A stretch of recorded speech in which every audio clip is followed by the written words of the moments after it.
Ooh. What up, guys? Welcome to the stream. How you guys doing? So yeah, I decided to do a little stream because if you I got to get the cat on the screen. If you guys don't know, Ravenloft: The Horrors Within is coming out in, let's see what it says. Sorry, I got to move this cat somewhere. Move the cat here for now. It's coming out in 36 days, 8 hours, 8 minutes, and 50 seconds. And I'm pretty sure that is the pre-release? Like, is that I'm the highest tier subscriber. Is that the date for me? I think it's not. I think that's the normal date. But either way, yes. So, woot woot. How's it going? Oh yeah, welcome Kamags, welcome Solner, and welcome DSR Bruce.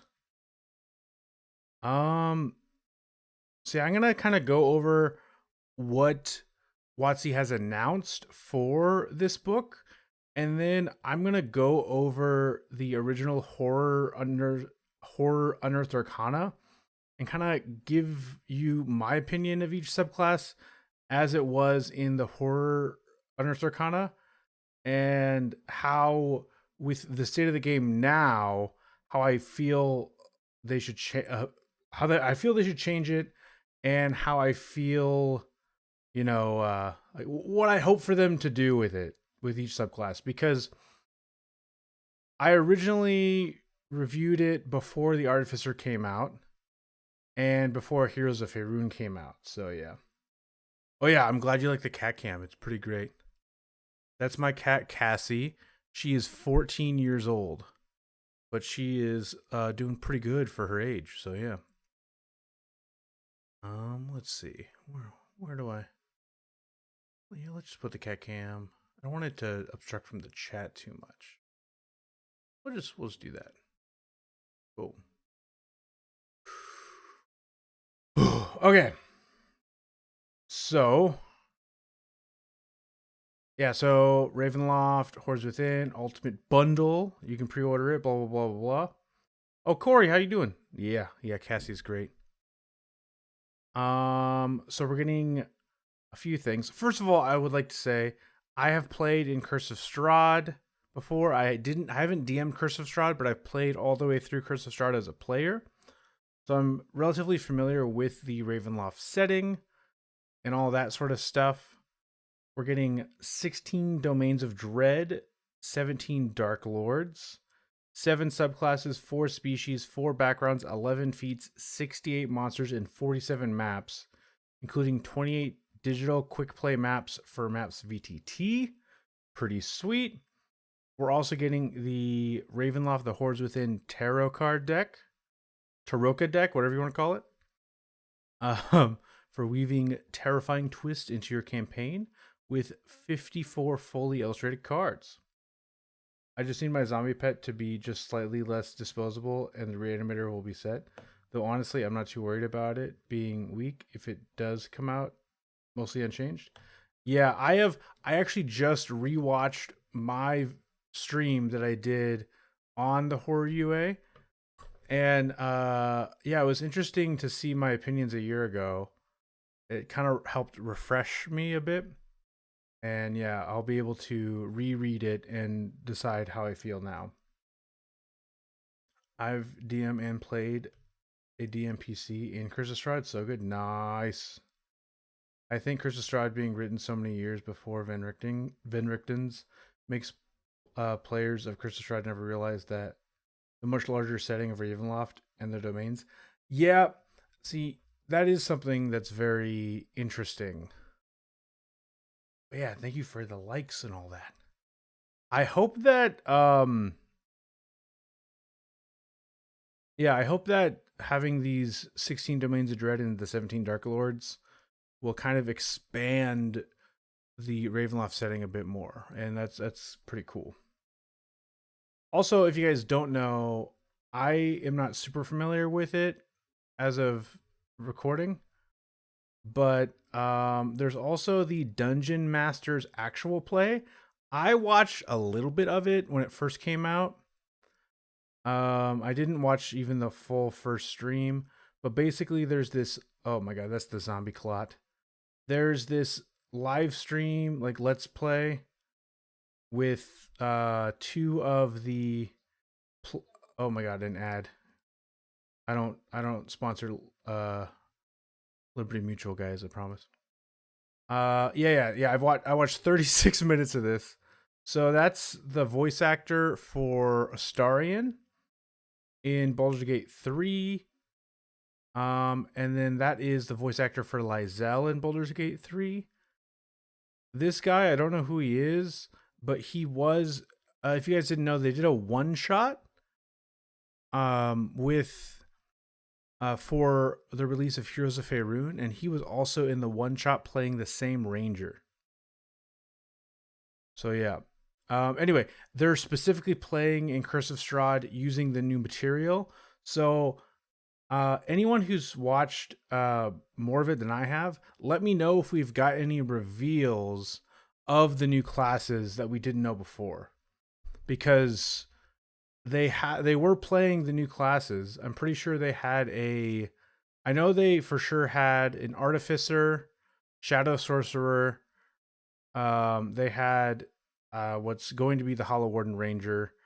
They had the Grave Domain Cleric. So yeah. Yeah, I hope they nerfed the Hallow Warden Ranger too, actually. But also I hope that they made it not tied to Hunter's Mark, which X to doubt. I doubt they did that. Anyway. So yeah, that is what we know for the most part. I do know we got some we got some reveals. Let me look that up real quick because it should be pretty easy to find. There were some like pictures of the book already.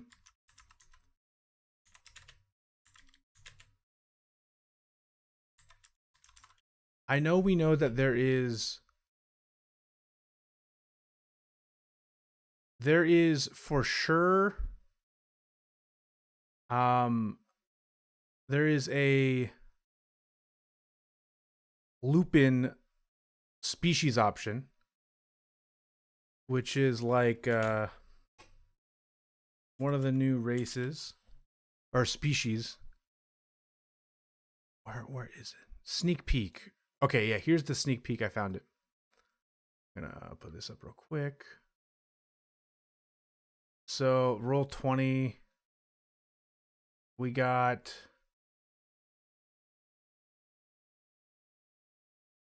some information. I just want to talk about all the information we have and then kind of go from there. Expanding the domains of dread. We got Blue Spear, a domain dominated by mind flayers. That sounds crazy. Yeah, the Lupin werewolf characters. Don't think they're doing Strahd. They're dealing with Lord Soth's domain. Oh, so it's they're using one of the other domains of dread that they release in the book. That's cool. Darkon, the largest domain of dread, ruled over by the Lich King Azalan.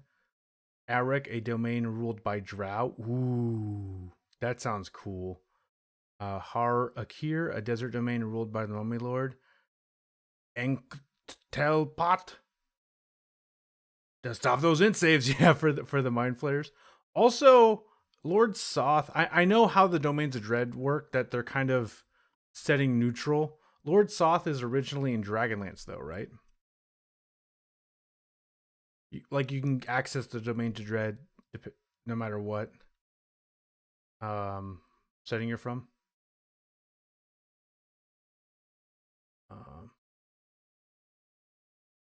Yeah, Crystal is in Barovia, yeah. So new species, blah, blah, blah, blah. Yeah, the Dampier. I need to find these photos.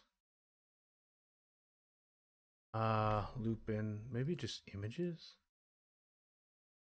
I know I saw it online. Someone posted the Lupin Ravenloft.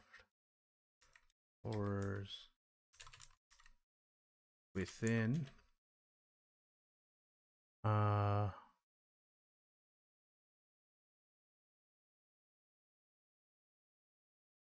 Ooh. Yeah.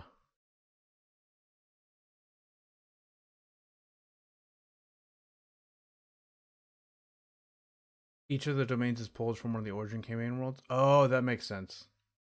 For help, you can run through anthology of adventures as a total domain hopping campaign. That would actually be really cool.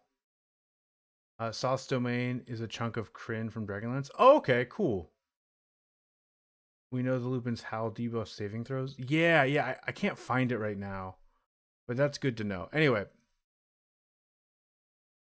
let's go ahead and go over the horror UA because I was looking at some of my takes that I had when I first read this, but when I first read this was before the Artificer was released.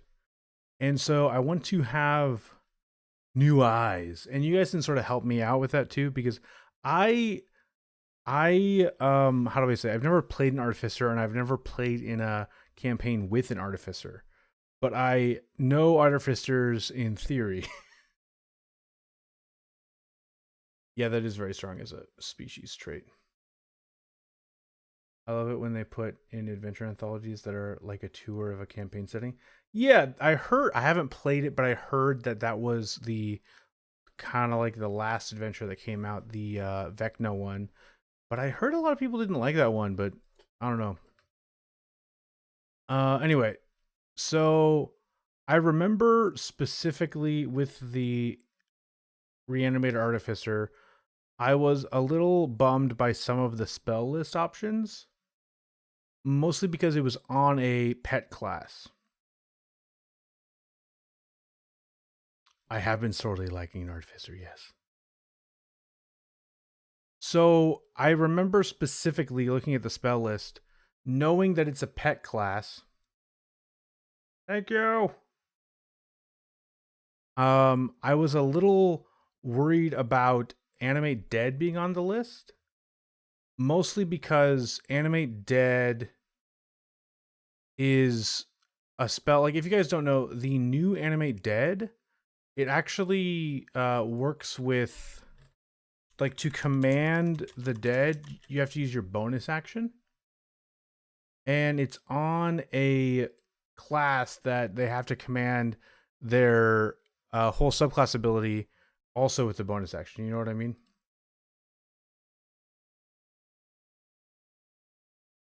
Ooh. It's a kamikaze cat class, yeah. It looks a little bit, yeah. Well, I made, okay. Well, I made dead with 10 uses of it with spell storing item is a major problem. Yeah, that's also kind of crazy. Oh my god. You only need to use your bonus action once. So I thought at the time when I originally watched the video, and when I originally went over the UA, I thought Summon Construct would be a perfect fit for this subclass. Because yes, it is a second summon. That's a 4th level spell though. So it wouldn't replace the 3rd level Animate Dead. Oh yeah, I wanted to have Summon Construct replace Blight. That's what I wanted, yes. Just because Blight's not a great spell.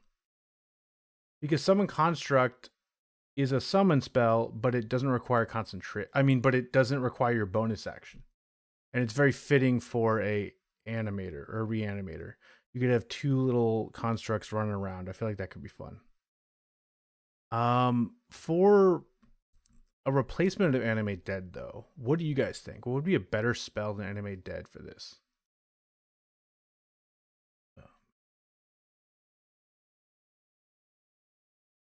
So class abilities don't matter when you get 40 corpses for 1 bonus action. Yeah.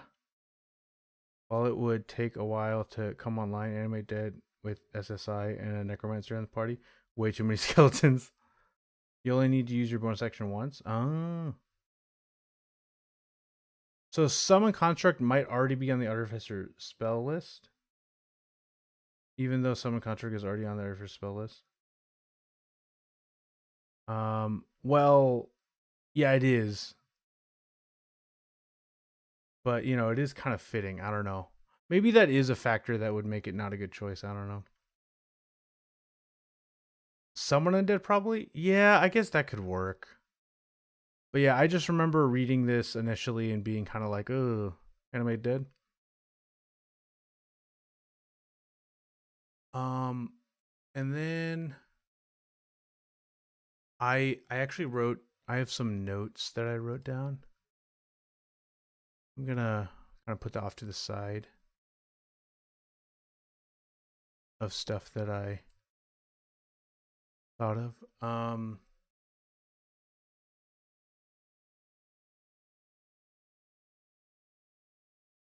So also because, okay, let's just read some abilities. I know it's not great, but I would personally love all lightning. All lightning. God forbid the Artificer get a little love, because that seems a little impossible these days. Yeah. So yeah, let's just read Jolt to Life and just go from there. So you get those spells: False Life, Spread the Dying, Witch Bolt, Blindness, Deafness, Enhance Ability, Animate Dead, Lightning Bolt, Blight, Death Ward, Anti-Life Shell, and Raise Dead.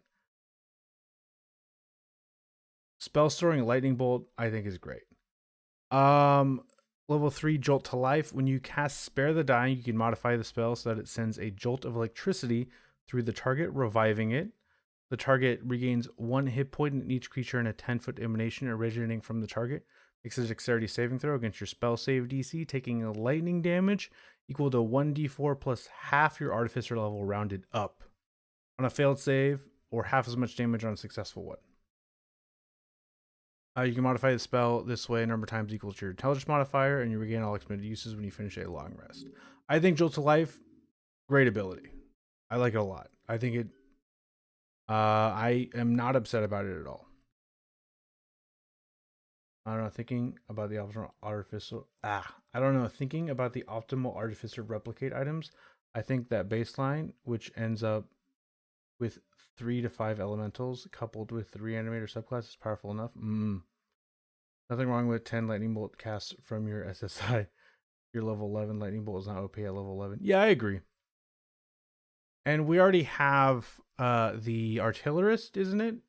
Doing fireball anyway, so yeah. Dark Frankenstein is definitely the goal they had here. Yeah. It is, Jolt to Life is, I get what you're saying by being kind of a ribbon feature. It is nice, though. It is a way to get your allies up and do a little bit of damage. Ooh.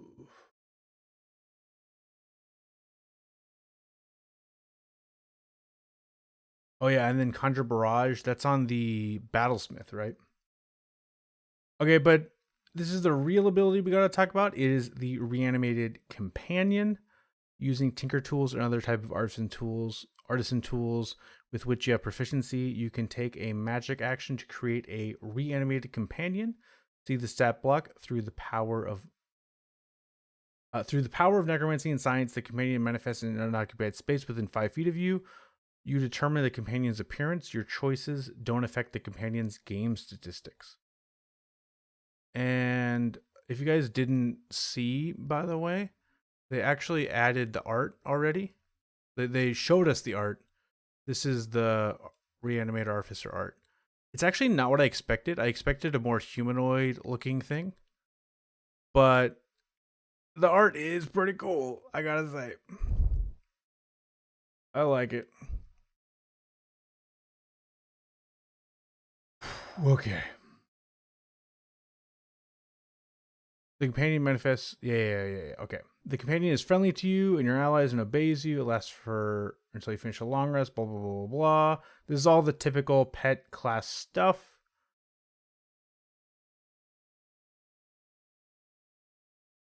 Once you create a companion, you can't do so again until you finish a long rest or expend a spell slot to create one. You can have only one companion at a time. Blah, blah, blah, blah. And yeah, it can move and take its direction on its own. And you have to take a bonus action to command it to take an action. So yeah. Just like the normal pet class stuff.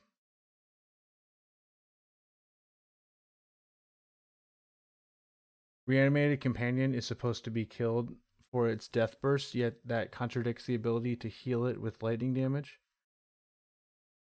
Yeah. I just want this being released to upgrade my current Curse of Strahd campaign without homebrewing everything. Ah, yeah. Yeah, I agree. I'd rather the death burst be a secondary thing instead of the point. It is very expensive to create a new one for a half-caster. Yeah, I actually have in my notes over here cheaper companion resummon. Int mod per long rest is what I originally said. And I specifically also wrote replace the blight spell because I didn't like the blight spell being on there. I also looked up some like other people's opinions. A lot of people think that you should increase the pet durability a bit. And even some people thought that Jolt to Life should just be unlimited, which might be a little much.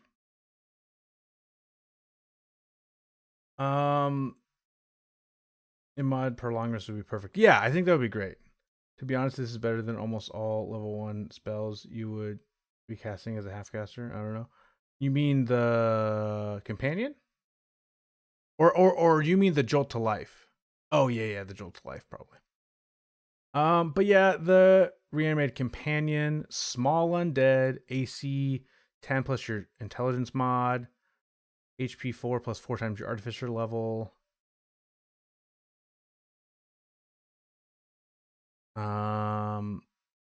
Resistance to necrotic poison, immunity to lightning, charmed, exhaustion, poisoned, blind sight 60 feet. The blind sight is nice. I like that. Yeah, death burst though. The companion explodes when it dies. Dexterity saving throw. DC equals your spell save DC. Each creature in a 10-foot emanation originating from the companion failure 2d6 necrotic damage. When the companion is subjected to lightning damage, it regains a number of hit points equal to the lightning damage dealt.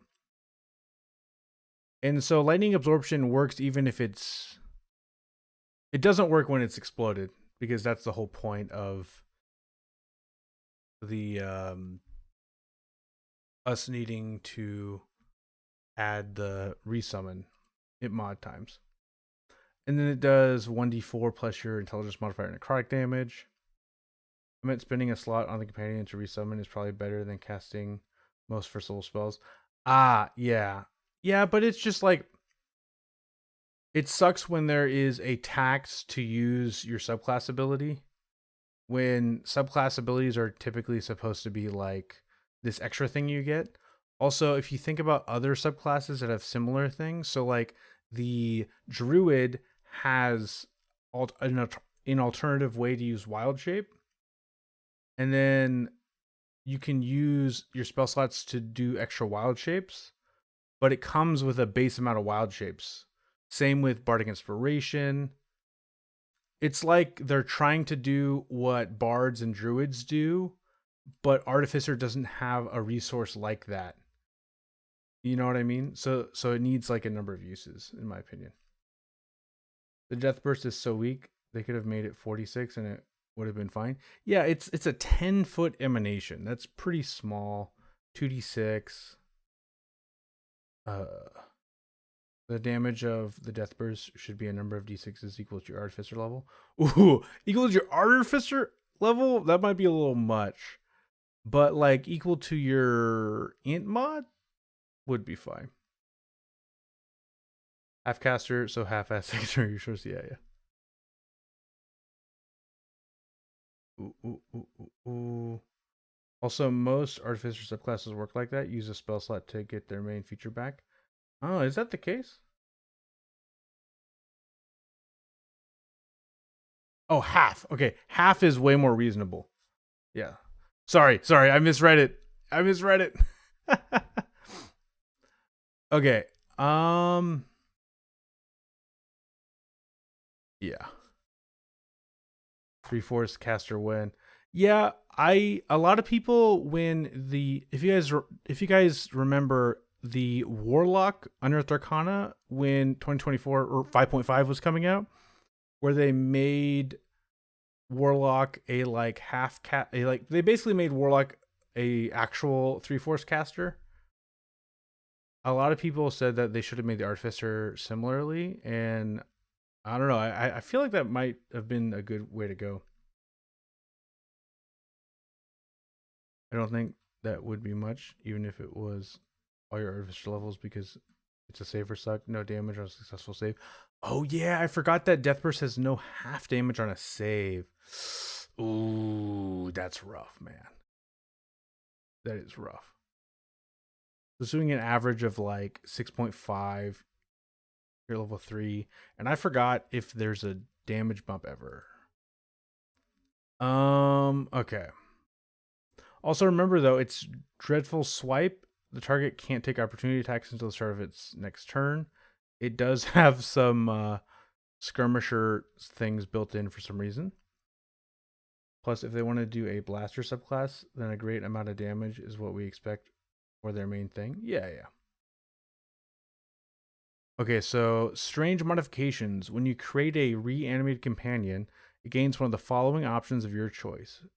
Choose when you create the companion. So you get to choose one of these. Arcane Conduit. You can cast spells as though you were in the companion's space, but you must use your own senses. Okay. Once per turn, when you cast an Artificer spell from the Evocation or Necromancy schools and deal damage while your companion is within 120 feet of you, you can add your intelligence modifier to 1 damage roll of the spell. Okay. So basically, you can do...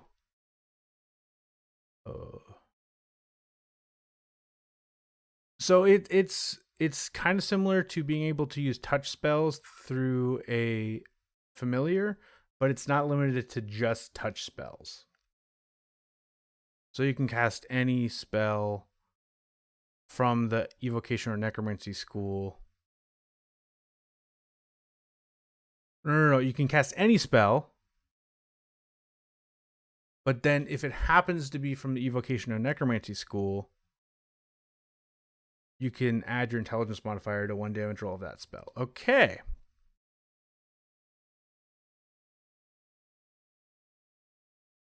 When you cast Lightning Bolt from the companion's space, can you include it in the line? Yes, you can. I forget where it's written exactly, but I remember reading somewhere that you can include yourself in like in cones and lines.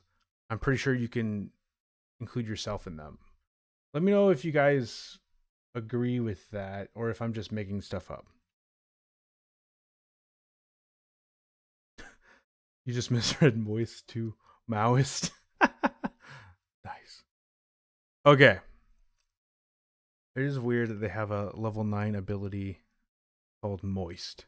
But anyway, so that's one of the options. I think that that's fine. It's a little bit situational. The extra damage on evocation spells is kind of nice, even though it's not a lot. Yes, you include yourself in AoE effects. Okay, cool. So yeah, this could be a way to heal the companion.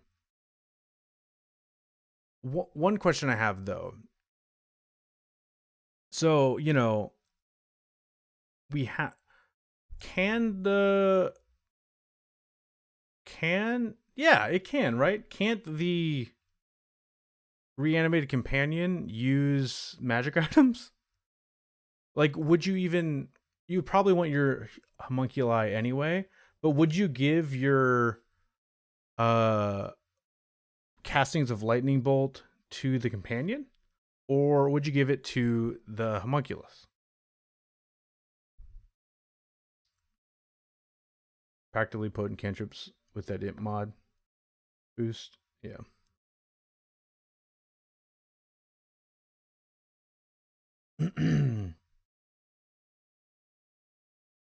No. So yeah, what would you guys do? I feel like especially if you put lightning bolt on that magic item and give it to the companion, and then use this option, the arcane conduit. Well, you wouldn't even need to use arcane conduit. You could do both, I guess. You could have the companion cast lightning bolt, and then you can cast lightning bolt, and then it gets double healed. That's pretty good. By the way, there's a slightly booming blade trick to double dip on damage and melee. Ooh, nice. if they're mouse, we wouldn't have so many layoffs. True. Okay. And then we have ferocity. When you command your companion to take the dreadful swipe action, the companion can use it twice. Reminder, that is the 1d4 plus 2 plus your intelligence modifier. Necrotic damage. Not a lot. Not a lot. So I feel like most people would go with Arcane Conduit just for the versatility, but maybe I'm wrong. The servant can fly. Yeah, the homunculus servant can fly, so that makes it probably a better choice to give the lightning bolt item to. Oh, I see what you're saying. Shillelagh and Booming Blade. That's interesting. Okay. I feel like level 5. A lot of artificers just get like extra attack or something like that. So I feel like it's pretty similar.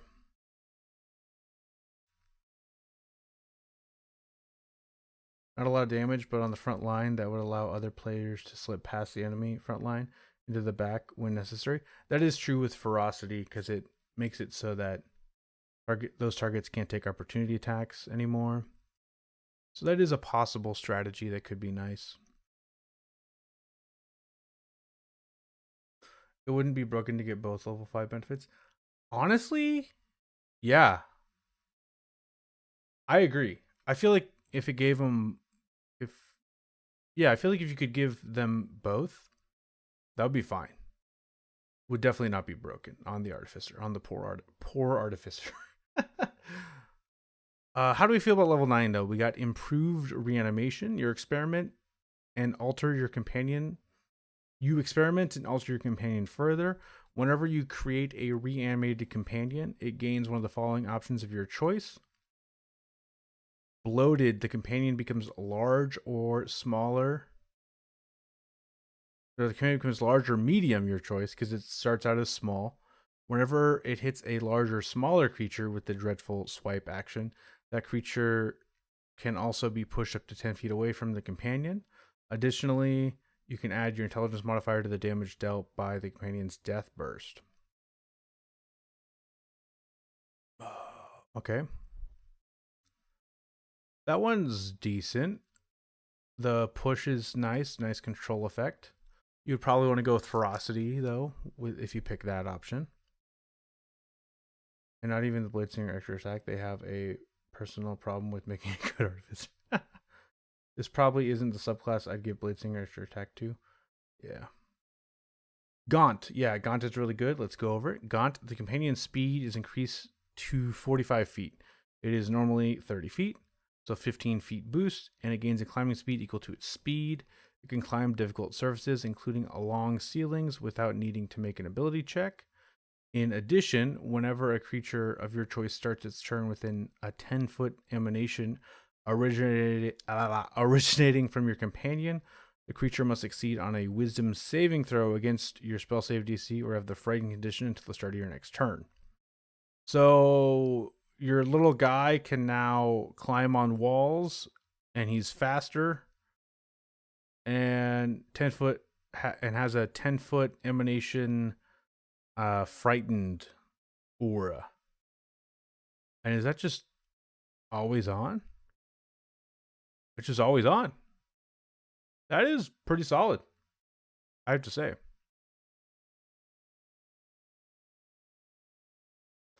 Yeah, it being always on is kind of crazy. Oh yeah, they should get it.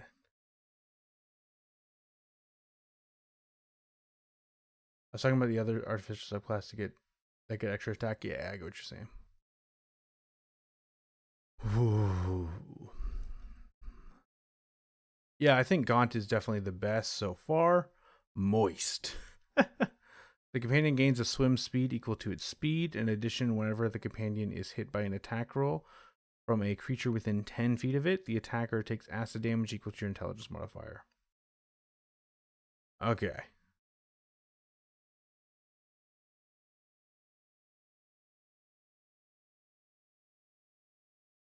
Yeah, that's just fine. Gaunt will probably be nerfed in the release. Oh, that would be sad. It depends on what they do with everything else, though. You guys might be similar to me though, and you might not have read this since the Artificer was released. Besides the lightning bolt thing that we have with the what's that ability called? The 10th level or 11th level Artificer ability. What else stands out to you guys that works really well with the new Artificer? And while you guys percolate on that question, I'll go ahead and go to level 15.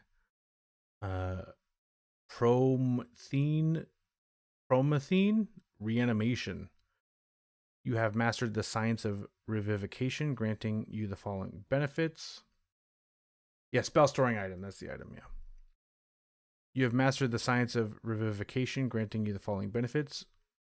When you cast Revivify or Raise Dead, the cost of any material components needed for that spell is halved. We have Revivify. Huh? Wait. Did they give us an ability that works with Revivify, but they didn't give us Revivify? Did they do that?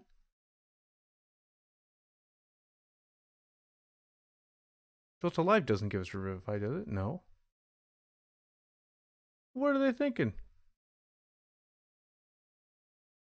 Okay. I guess you gotta choose it.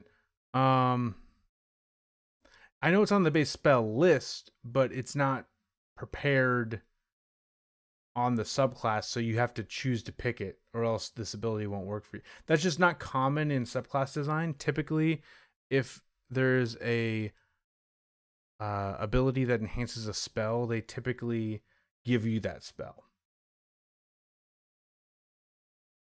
They probably, knowing that they have the spell storing item though, they probably didn't want to add a Revivify instead of Animate Dead on here. That's probably what they were thinking. When you drain your magic items, you get extra slots like a quasi sorcerer, so life transfer is even stronger. Oh yeah, Promethean. Oh, is it really Promethean? I guess I'm just so used to seeing the word Prometheus that seeing Promethean made me like not be able to say it. Anyway, improved companion. The damage of your reanimated companion's death burst increases to 46, all the way at level 15. Necrotic damage dealt by your companion ignores resistance. And then we have life transfer. You can siphon the animated magic of your companion to bolster yourself. When you take damage, you can take a reaction to cause your reanimated companion to drop to 0 hit points. The companion immediately dies, triggering its death burst trait, and you regain a number of hit points equal to your Artificer level. Okay. So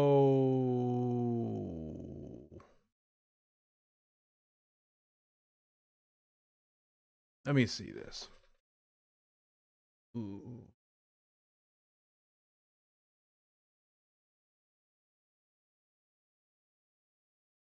One thing I was curious about though, guys. Am I crazy? Is Jolt to Life supposed to work on your reanimate companion?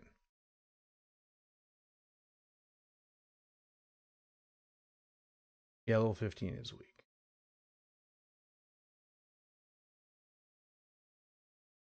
Oh yeah, no, totally. Uh,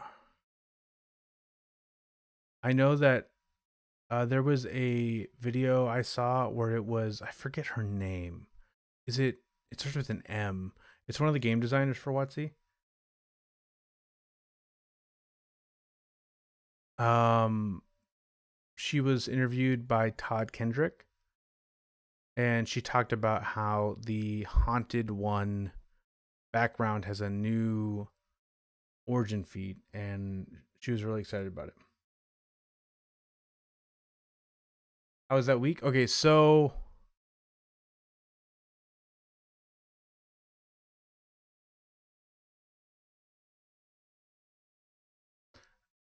what we mean, Liam Black, basically is, yeah, the one with glasses, yes. Um, Revivify or Raise Dead.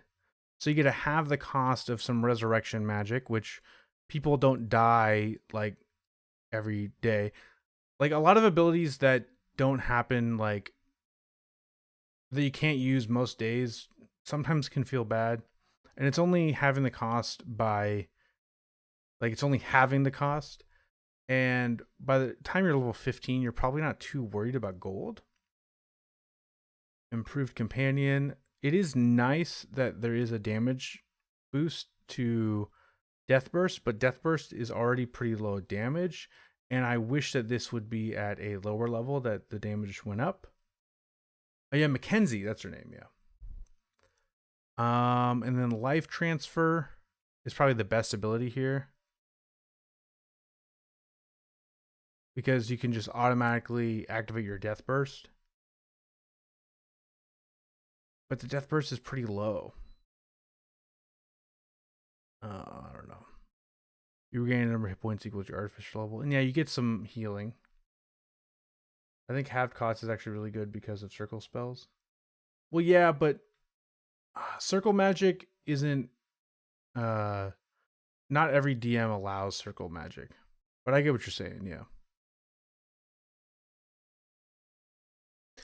Feels bad to lose your subclass to heal yourself. Yeah. Yeah, no, totally. Yeah.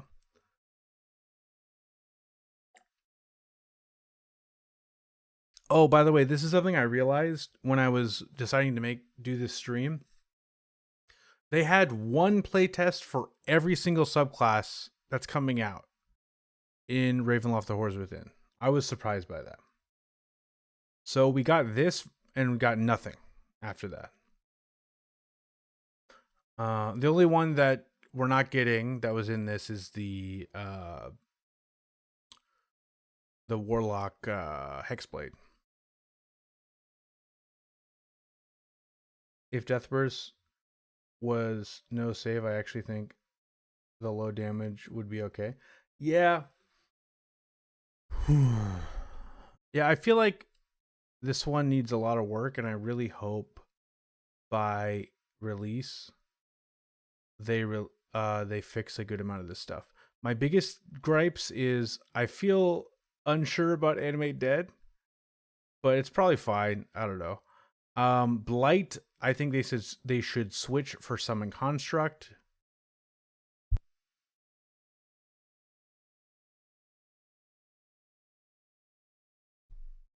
They can resummon the Reanimate Companion as an action, but I just think it's a bit expensive. I think it should be it mod times per long rest, personally.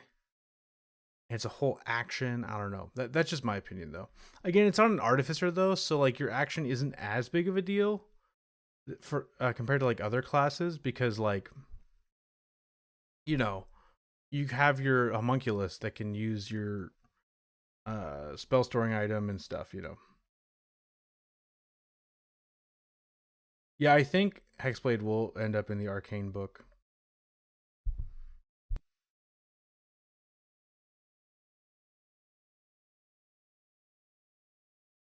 Animate Dead plus Bag of Holding. How many skeletons can we fit in there? I'm not sure. Yeah, it does feel bad for that to be your whole action, but again, like I just said, I feel like with Artificer, especially with an Artificer that doesn't have extra attack, it isn't as bad to use your action for that. But that's just my opinion. I don't know. In this book, the only Warlock subclass that we'll get is the Undead Patron. Yes, exactly.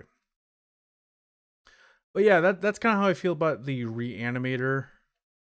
Let's move on to the College of Spirits. The College of Spirits and the Phantom Rogue are the ones that I have the least opinions about from what I remember. I remember thinking they were fine, but I wasn't that excited about them. Does that make sense? Yeah, so I guess we can reread it and see how we feel about it now. Oh yeah, they did nerf Undead a bit. Oh, by the way, the art for this College of Spirits Bard. Oh my god, my cat's so cute right now. I'll show you it.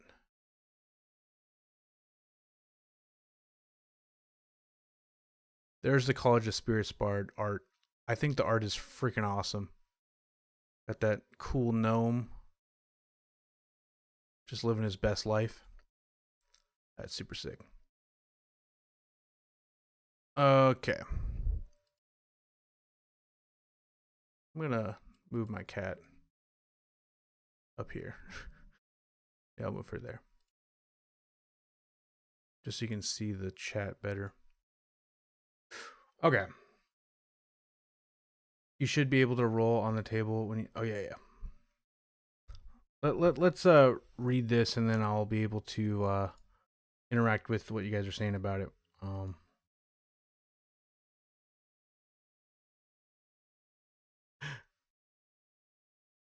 The average weight of a human skeleton is about 25 pounds. So if you going off weight, we can fit 20 skeletons in that bag of holding. I think a skeleton bomb would be a pretty fun surprise. Yes, that's my cat. Her name's Cassie. Yeah, the art is really good. Yeah, I love the art. Okay, so call for spirits from beyond the grave. Using occult trappings, bards of the College of Spirits conjure legendary and long dead spirits to change the world once more, but such entities are capricious, and what a bard summons isn't always entirely under their control.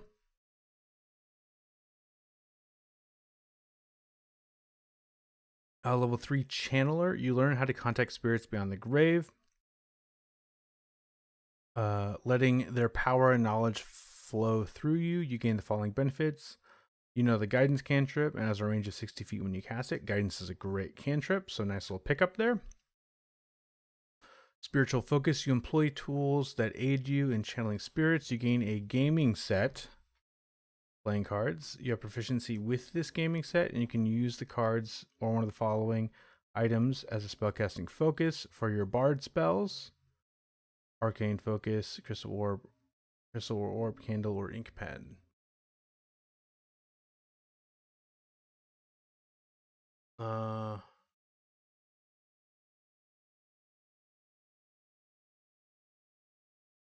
Okay. I would just assume that we can put 40 halfling skeletons in the back of holding. You do whatever you want with that info. So yeah, Channeler. Okay, there's a second, third level ability, so that's not the main one. But yeah, getting playing cards as a spellcasting focus is pretty thematic, and getting guidance and increasing the range is pretty nice. Oh yeah, remove the skull focus, yeah, that they had in the previous edition.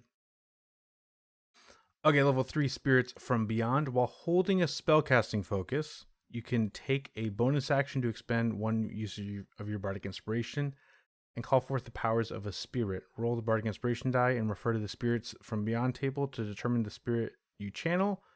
Then choose one creature you can see within 30 feet of yourself as the spirit's target. The spirit immediately takes effect. If the spirit's effect requires a saving throw, the DC equals your bard's spell save DC. So first of all, one thing I would like to mention right away, I think this should be in addition to using your Bardic Inspiration, not in place of, if that makes sense. like you should be able to cast, use your bardic inspiration on an ally, and then do this ability, because that's how a lot of bards already work.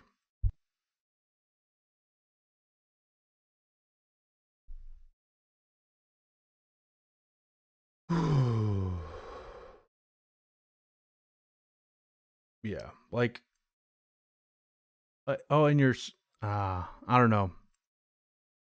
The thing is, though, some of these abilities are. So it says roll the bardic inspiration die and refer to the spirits. Then choose one creature. So yeah, so you figure out which one you picked, which one you rolled, and then you pick the target, because they're different things. Okay, let's just go ahead and this is a random table. There's only 9 options. So yeah. Well, there's 12 options. We'll get to it.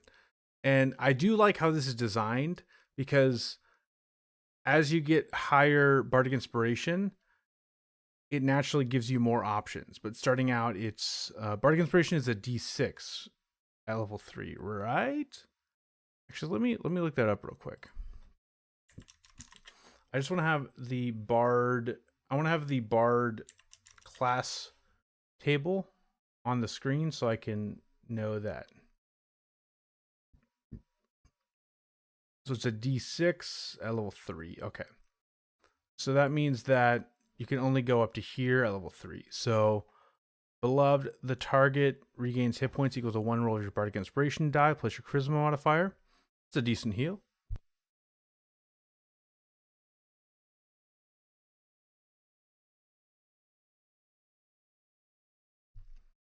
The Spirit Bard is so odd. I feel like the effect should have worked on the target of the inspiration or originated from there, not the bard itself. Yeah.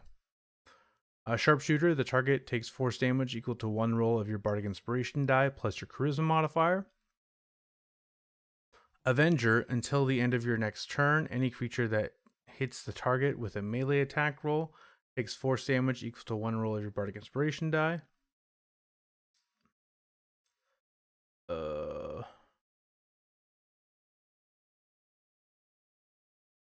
Renegade, the target can immediately take a reaction to teleport up to 30 feet to an unoccupied space it can see. Okay.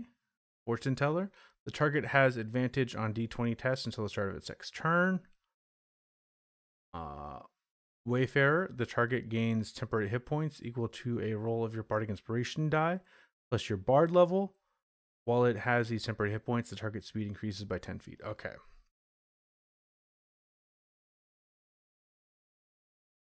This kind of reminds me a bit of the Creation Bard in some ways, where there's a bunch of different effects that happen. There's even more with this one, though. It's worse than Healing Word, though, and since you return them with a spell slot, well, you can return them with a spell slot. You do get, Charisma mod uses. Plus, at level 6, you can short rest to get them back. But I get what you mean, yeah. It's definitely not equivalent to a spell slot. And it's also random, so there's that factor. You can't always choose to use it. Yeah, I get what you're saying, for sure. So yeah. The level 3 options are just okay.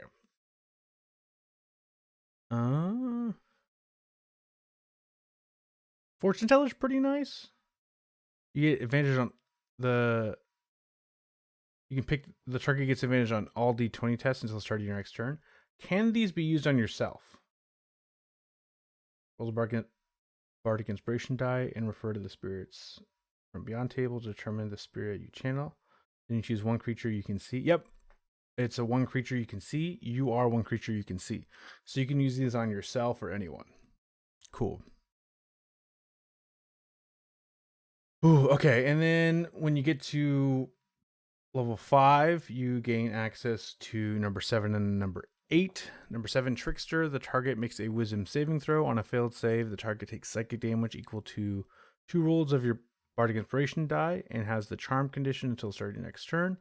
On a successful save, the target takes half as much damage only.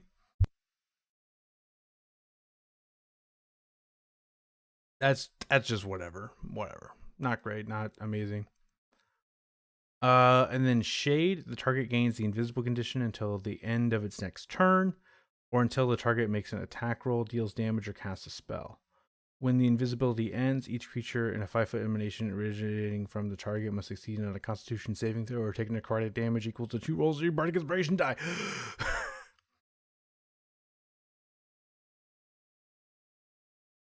Okay, so this is already this is something I'm realizing now that I do kind of have a problem with this subclass.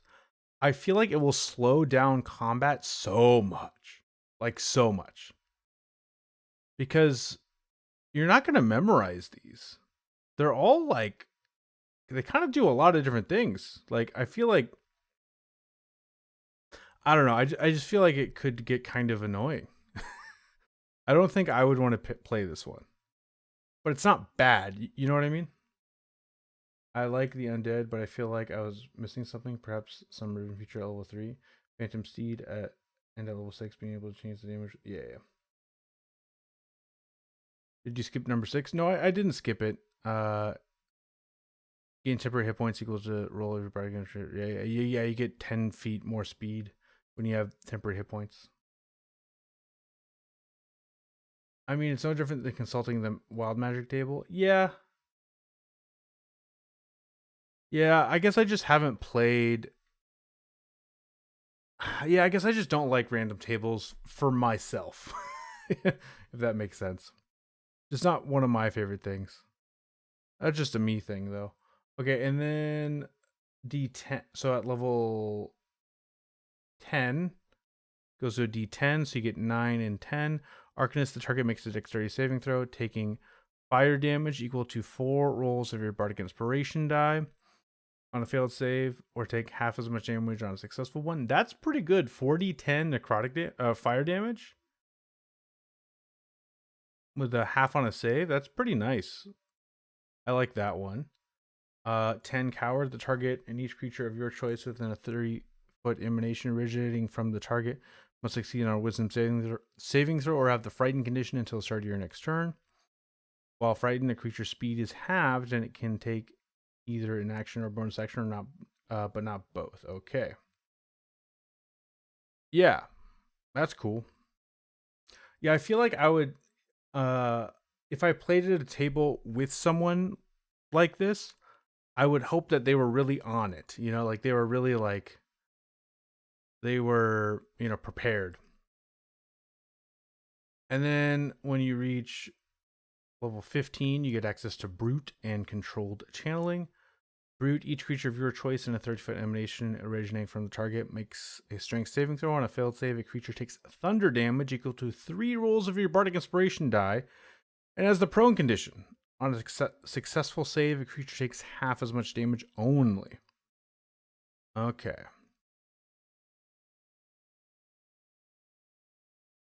Ooh. That's pretty good.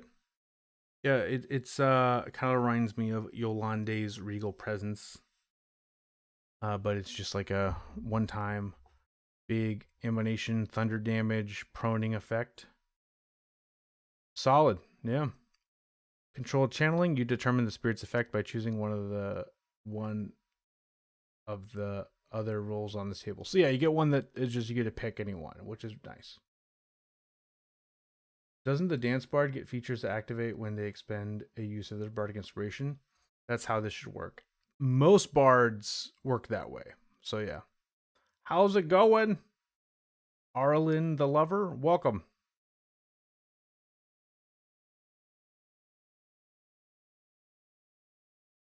Oh my gosh, that's a great emote. Emote. Yeah, this is my kitty. Her name is Cassie. I play Wild Magic and I have a printed table in front of me at all times. That's very good, yeah. So yeah, I feel like I would be totally fine DMing or playing with you at my table playing this sort of subclass,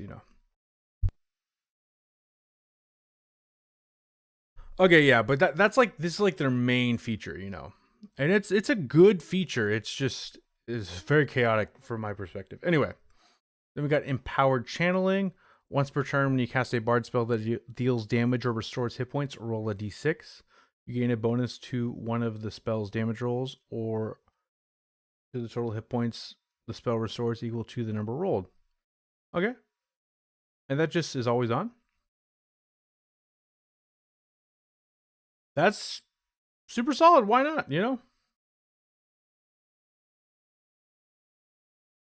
Gato, yeah.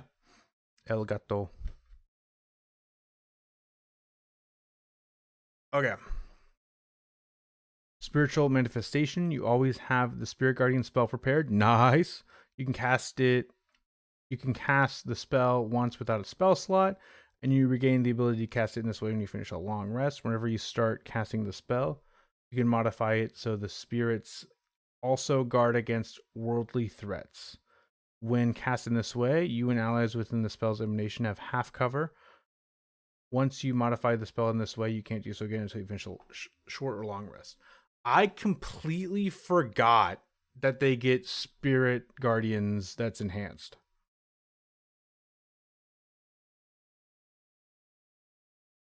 That's friggin' awesome. Half cover Spirit Guardians? And you can just, you get a free casting of it, but you can cast it in that, it works with any casting of it. Yeah, but I feel like you could build for it, you know? Sorry, I just have something in my mouth. That's gross. Somehow a hair coming. Yeah.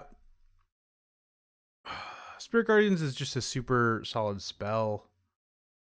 And half cover definitely helps. Oh, once you modify the spell in this way, you can't do so good until you finish a short or long rest. I missed that part, but it's still pretty good. Dance's initiative increase is and expend. Same with Lore's cutting words. Same with Glamour's Myth of Inspiration. And Valor lets them choose how to use it. But then the Moon Bard, it's the Moon Bard, you get the teleport invisibility when you give someone Bardic Inspiration, which is nice. To allow for charisma mod times per long rest. I feel like that would be fair. Yeah. Okay, and then level 14, it says you gain mastery over the spirits you call forth. Whenever you roll on the spirits from beyond table, you can roll the die twice and choose which of the two effects to bestow. Spirits to the afterlife, whether those spirits want to go or not. The magic of this domain also allows these clerics to stave off death for a time, particularly for those who still have some great work to accomplish in the world, but this is merely a delay of death, not a true denial of it. For the grave will always claim its... Oh, wait, what? I started reading the grave domain cleric. I was so confused for a second. Okay, yeah. You gain mastery of... So you get to roll the die twice and choose which of the two effects to bestow. Does this mean... So you roll twice, and let's say you get two different effects. Which of the two effects to bestow, does that mean you can choose to pick two of the same effect if you roll two different ones? Is that what it's trying to say? Is it really just that? I just feel like it should say you can roll the die twice and choose one of the two effects.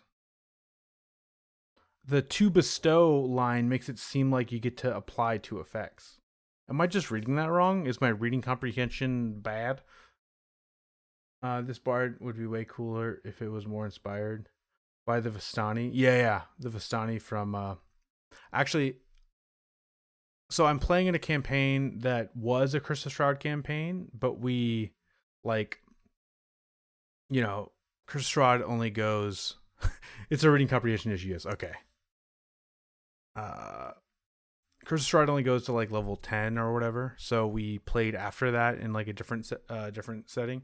And we have a person playing a Vistani character. And he has like cards and everything. It's fun. It lets you choose one of the two roles. Okay, yeah. Yeah, I'm just you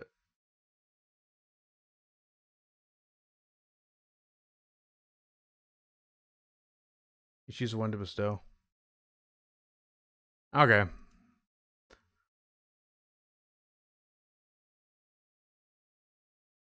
I feel like it should say and choose one of the two effects to bestow. I feel like that would make it a little clearer. But maybe it's just me. Okay, I remember reading the Grave Domain.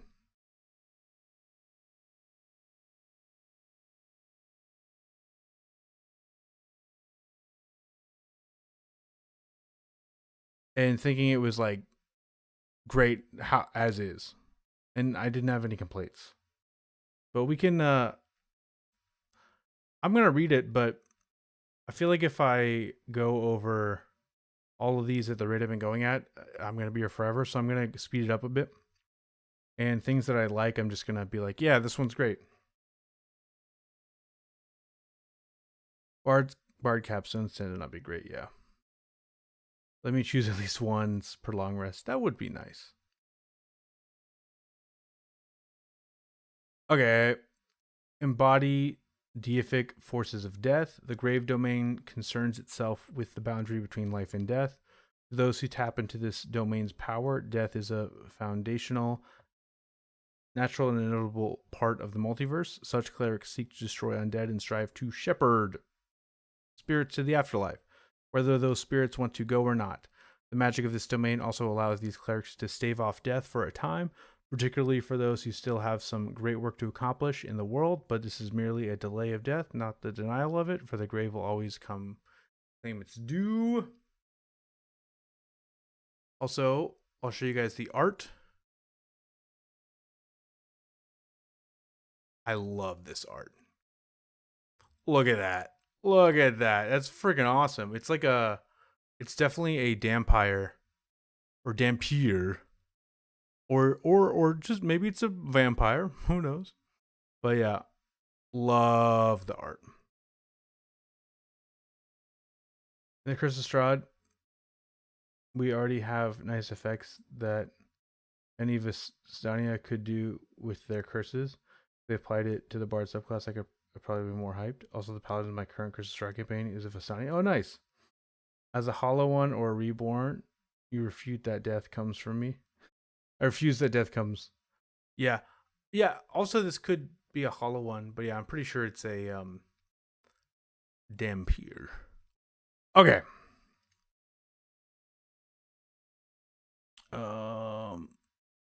Yeah, isn't that art awesome, Corey? Okay, Curse of Mortality. Okay, so I remember they did nerf an ability. Pat to the Grave. They nerfed Pat to the Grave, but I'm totally fine with it. So you gain the ability to manipulate the balance between life and death, granting you the following benefits. Pull of Death. Once per turn, when you cast a spell or hit with an attack roll and deal damage to a bloodied creature, that creature takes an extra 1d4 necrotic damage. Nice. Why not? Just works always. That Blood Ribbon River, yeah, it's cool. Return to life. When you would normally roll one or more dice to restore hit points to a creature at 0 hit points with the spell or channel divinity, don't roll those dice for the healing. Instead, use the highest number possible for each die. This was how it worked in the past.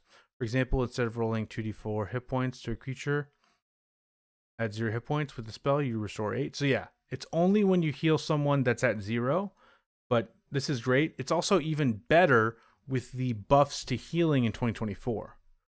Like, Cure Wounds and Healing Word and all these spells do basically double healing. So yeah, really good. Okay. And then Grave Domain spells, you get Bane, Chill Touch, Detect Evil and Good, Gentle Repose, Rave Enfeeblement, Revivify, Vampiric Touch, Blight, Dispel Evil and Good, hold monster, and raise dead. A lot of these are spells that are already on the cleric spell list. And then the other ones are mostly just flavorful spells.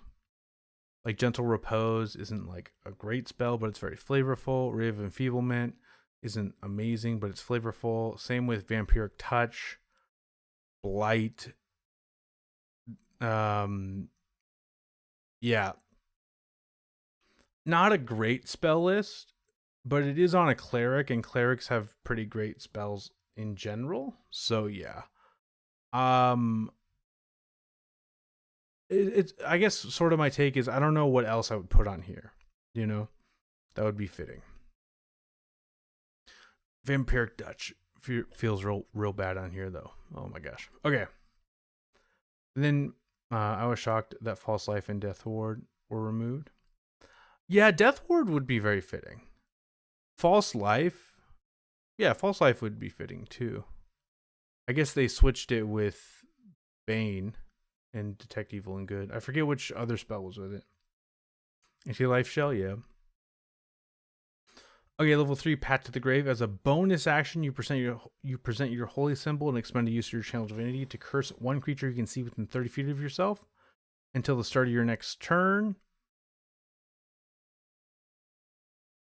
While cursed, the creature has disadvantage on attack rolls and saving throws. When you are an ally, you can see it's the cursed target with an attack roll. You can end the curse early, no action required. To make the attack deal extra necrotic or radiant damage, your choice equal to 1d8 plus your cleric level.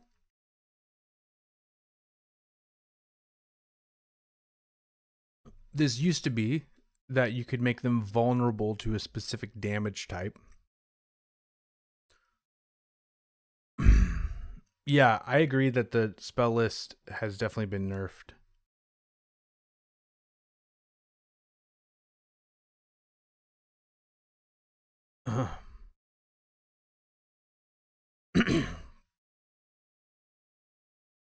They replaced Death Ward with a 5th level spell for level 7. Blight.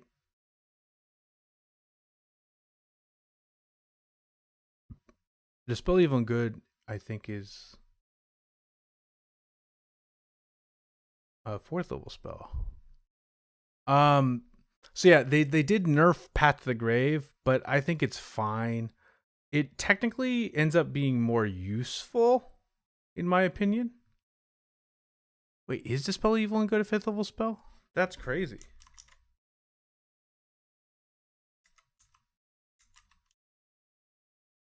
Okay, like oh my god. I've made mistakes like this in playtests before, but I'm also just a guy. Like, because I make my own content and I playtest it. This is like Wizard of the Coast. Wow. Yeah, so they messed that one up. That's obviously going to be fixed. So yeah. But yeah. The main point I want to make about Path to the Grave is it's more useful now, in my opinion, because it's not just for this like for this one attack vulnerability. It's now, hey, they have disadvantage on attack rolls and saving throws, which is a pretty big debuff. Yeah. And then you can choose to end it. And when you choose to end it, you get to do some extra damage. And you probably do that when they're starting to be dead, like almost dead anyway. Oh, it's only until the start of your next turn.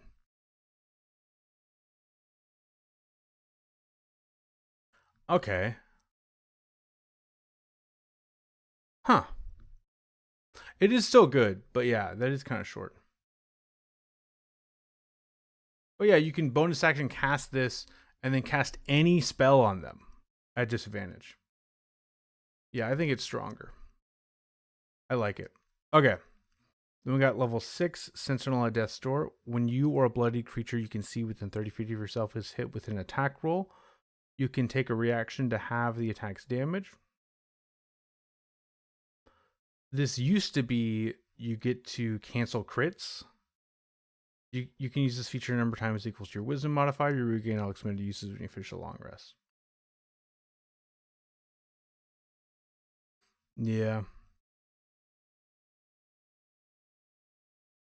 So this is also an ability that is more useful because you'll be able to use it more often until the end of your next turn too. I see. So Sentinel at Death's Door, yeah, it used to be, yeah, you cancel crits. Crits only happen sometimes. This is when you are a bloody creature, you can see within 30 feet of yourself is hit with an attack roll. You can have the attack damage. I think it's good. It's like nerfed, but more usable. Like it's like less powerful, but more usable, yeah. Then we got level 17, Divine Reaper. Your deep connection to this domain renders you a hallowed harbinger of death, granting you the following benefits: enhanced necromancy. When you cast a spell of level 5 or lower from the necromancy school that targets one creature or spell from the grave domain spells table, you can expend the use of your channel's divinity to target a second creature within the spell's range. The spell requires costly or consumed material components. You must provide material components for each target. Okay. So yeah, it's like yeah, you get a twin spell kind of, like the old twin spell. Question without metagaming, how do you know if a creature is bloodied?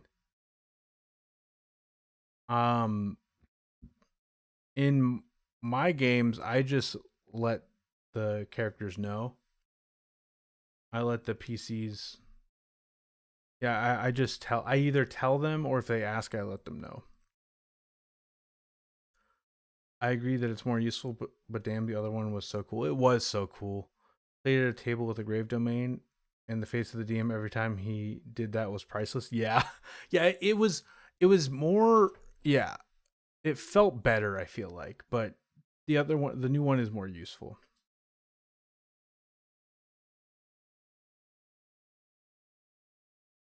Yeah, ask the DM how the enemy is looking. Yeah. Keeper of Souls. Yeah.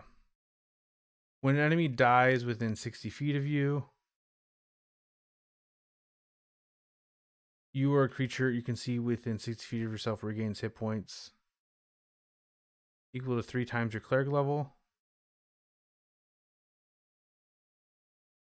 You can use this feature. You can't use this feature if you have the incapacitated condition. Once you use this feature, you can't use it again until you finish a short or long rest. So short or long rest time. So once every short or long rest, you can. When a creature dies within 60 feet of you, huge range, you regain hit points equal to 3 times your cleric level. So we're talking around a little bit less than 60 hit points of healing every short rest. No action cost. That's great. That's great. Yeah. Why not? I feel kind of neutral about enhanced necromancy. If you guys can think of any specific spells that would be good for that, let me know. But now we have a really controversial one that I have a lot of opinions about. We have the Hallow Warden Ranger.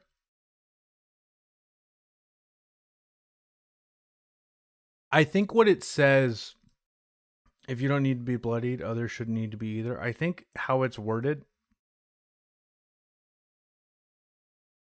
I think you're right. Yeah, when you, because it doesn't say when you are bloodied, it says when you or a bloody creature. So yeah, you're right.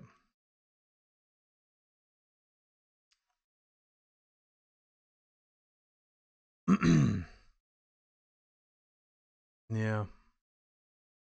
Huh. Yeah, why should it be specifically bloody creatures for Sentinels at Death Door? That's a good point. I assume the main use for enhanced necromancy is Revivify?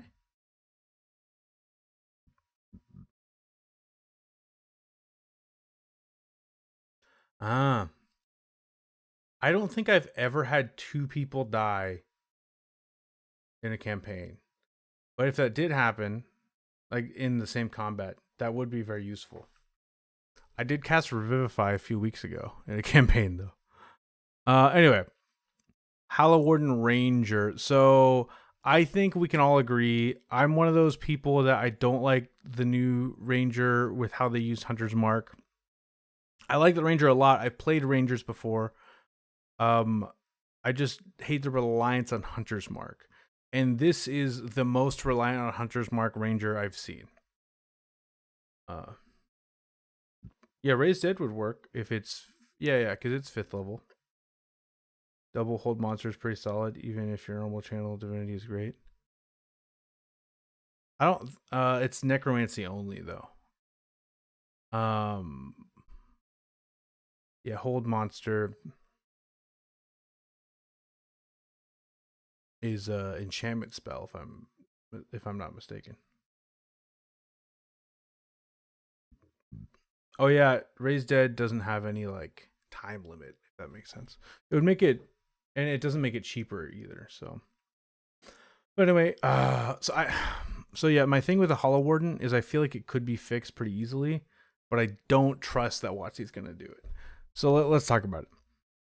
Draw on the might of ancient terrors. Legends tell that the most ancient and fearsome terrors lurk deep within the old places of the earth, unfathomable and bloodthirsty entity of fallow soil and sharpened claws. Hallow Wardens venerate and draw power from such beings, transforming themselves into similarly merciless and monstrous guardians that stalk along jagged coastlines, across steep mountain crags, and through other dark and wild places. Okay. Also, let me show you the Hallow Warden art. It's pretty sick. Boom. Oh, boom. Yeah, I like it. I like it. It's pretty cool.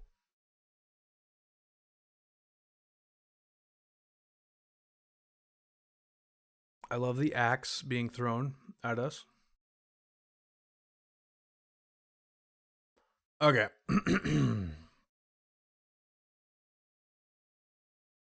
Old Monster also works?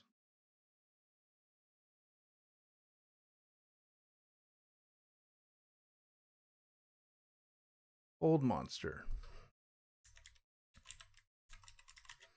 Why does Hold Monster work if it's not a necromancy? Yeah, it's an enchantment spell, not a necromancy spell.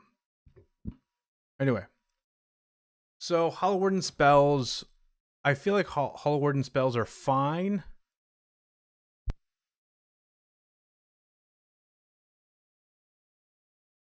Wrathful Smite is a great pickup for a ranger. I actually made a build recently where I took Fey Touch to gain Wrathful Smite.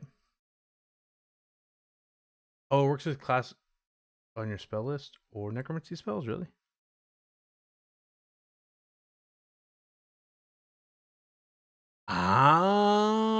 I didn't catch that line. Yeah, you're right. Thank you. Thank you. I didn't catch that. If WotC wants the Ranger sub to be dependent on Hunter's Mark, they should follow the same vibe of the Noble Genie Paladin. Feature that depends on Hunter's Mark, but also other features that don't need it. Yeah. But this is my take. This has been my take forever. This has also been my take. This is also how I design Ranger subclasses when I make them.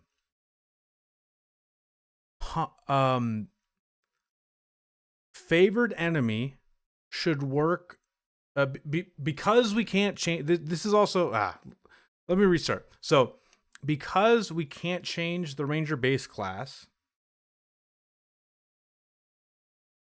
going forward, Rangers should be designed similarly to how Druids are designed, where Wild Shape can be used for subclass abilities that aren't tied to Wild Shape. I want Favored Enemy to have alternate uses besides casting Hunter's Mark, and you just consume your Favored Enemy use. So I think Wrath of the Wild should be able to be used with favorite enemy, but it doesn't require you to cast Hunter's Mark. Does that make sense?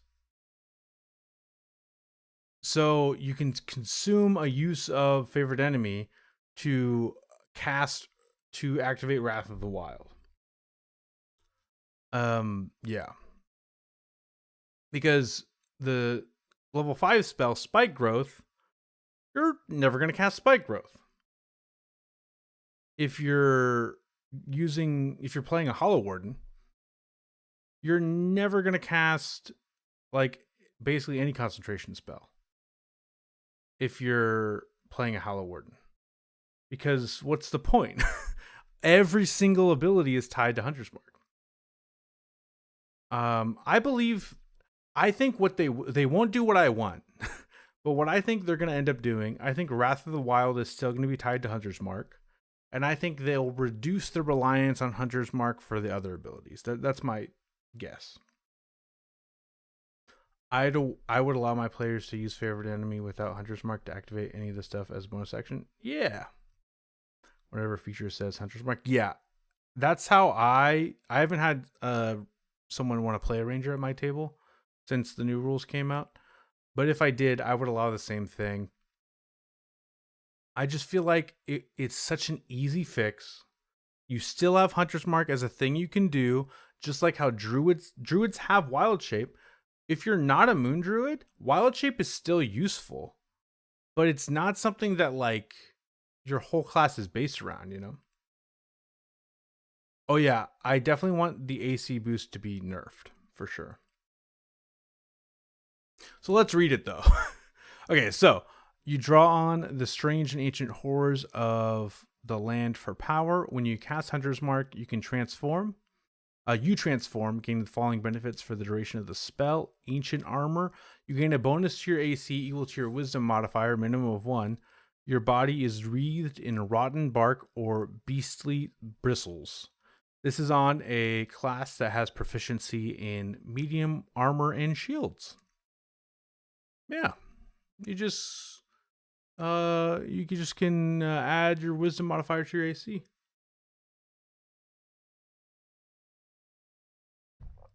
Yeah, just a class that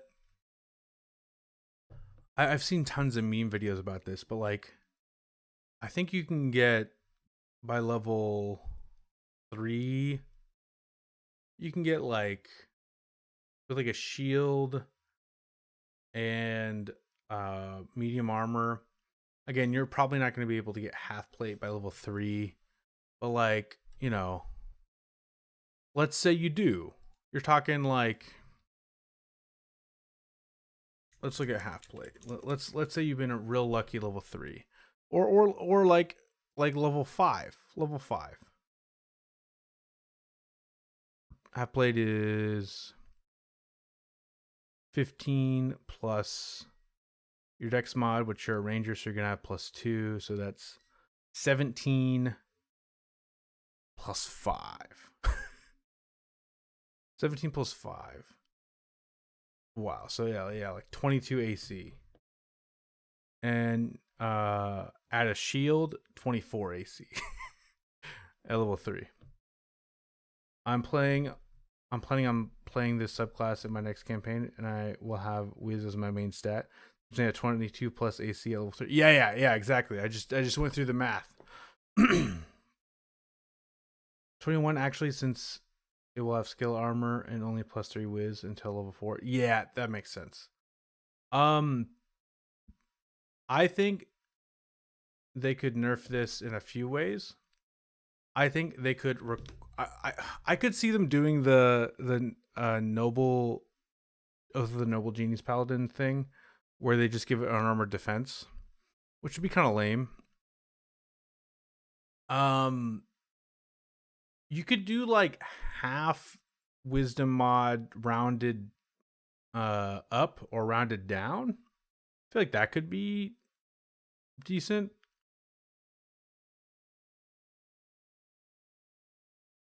I'm playing yeah. I've done like a Shillelagh build with Ranger, yeah. I also think that Rangers are in general better played with a high wisdom score. especially when you have access to spells like Magic Weapon. You can make your weapon +1 weapon pretty easily if your DM doesn't give you a +1 weapon. There's a lot of benefits to going high Wisdom Ranger. But yeah, I think they should definitely nerf this. I hope they do. Half Wisdom mod rounded up or half Wisdom mod rounded down would be more reasonable. Yeah, but it's an awesome 3-level dip for my Cleric. Yeah, that's also the thing. It's at such a low level. But you do have to cast Hunter's Mark, which is lame. That's the thing. It's this confusing thing where it's making you do something you don't want to do, but it's really trying to convince you to do it. You know? It's like the oh, okay, actually, this is something I want to talk about.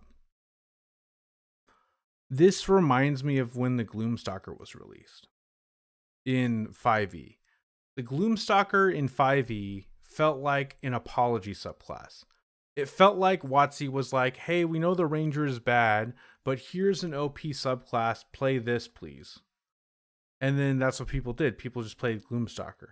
This feels kind of in a similar vein where they're like, hey, I know you don't like the concentrate. I know you don't like the Hunter's Mark Ranger, but what if we make Hunter's Mark just so good that you like it? Please like it, you know?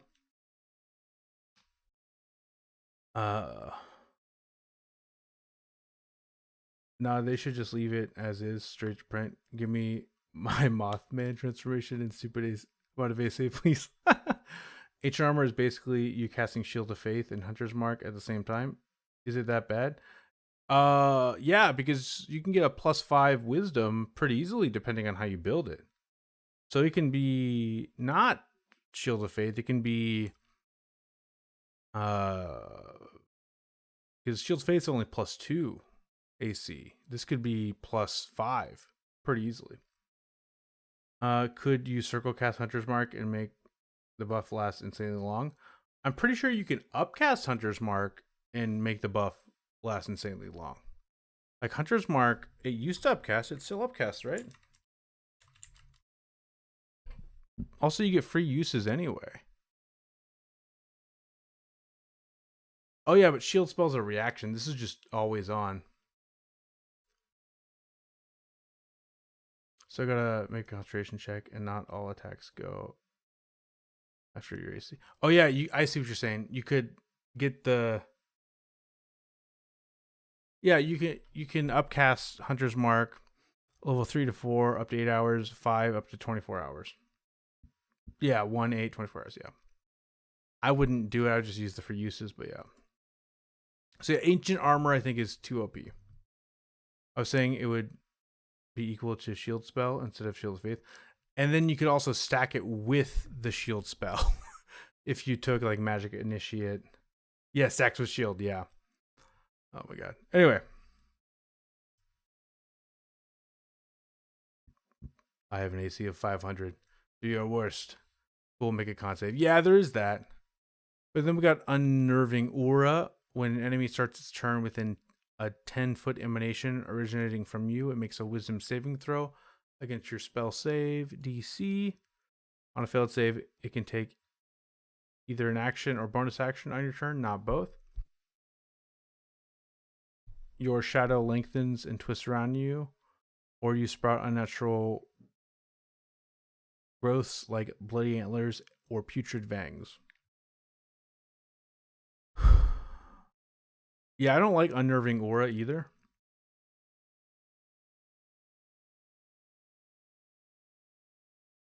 A lot of creatures don't even have a bonus action. And they have this whole aura that's its whole thing. At least level 3, that's what it is.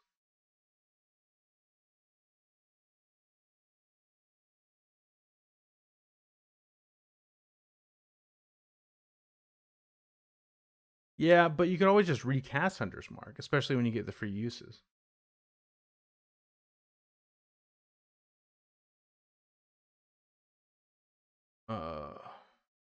Yeah, if Hunter's Mark was concentration free, yeah, and then weaken this a bit, that'd be fine. Oh yeah, and then Hungering Might. You gain a bonus to Constitution saving throws equal to your Wisdom modifier.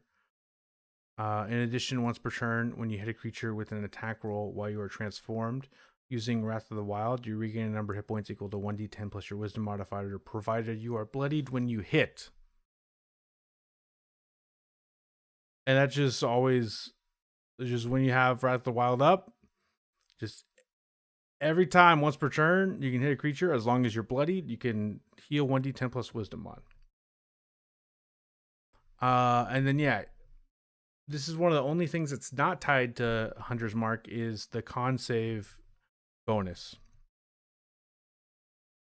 And when you get to level 13, you can't lose concentration on Hunter's Mark from damage. Yeah. Yeah, I just think the aura's weird. I don't think people talk about this enough. The aura's weird. I don't get the aura. It's just not very effective. Anyway, then we got Rotten Violence, level 11. Your dedication to Eldritch forest beings alters you further. When transformed using Wrath of the Wild, you gain the following additional benefits. Eerie Aura. When a creature fails its saving throw against your unnerving aura, it also takes necrotic, poison, or psychic damage, your choice, equal to your ranger level. It's Timu Paladin Aura, yeah. This damage ignores resistance. So yeah, this is nice. It now makes unnerving aura decent. And yeah, it is save or suck though. So yeah, it only does damage if they fail. It doesn't do half damage. But equal to your ranger level, that's pretty nice. The aura is weird. Sure, but the AC is strong, so I think that was the trade-off. But the aura does improve at 11. Yeah,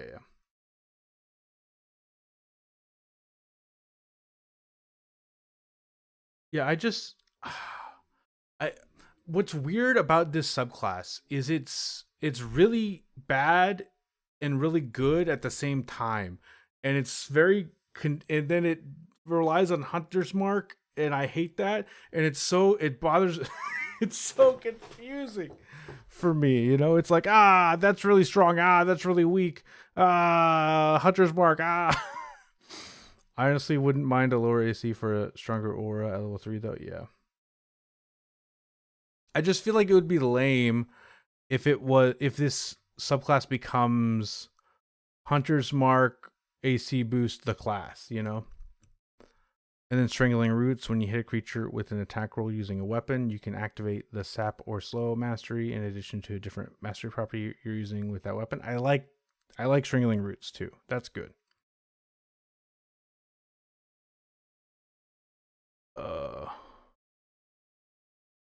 And then level 15, Ancient Endurance. Yeah, but it has the same problem as the base class. Technically, it's got an A ranking in there because it is solid, but it does not feel good at all. Yeah. That's my take for sure. That I went yellow and filled the boxes with every character possible. One thing that I was annoyed about doing this survey when I did it is if you read it red, you can't give your opinion on it. so if you want to speak your mind, you gotta go yellow. Anyway,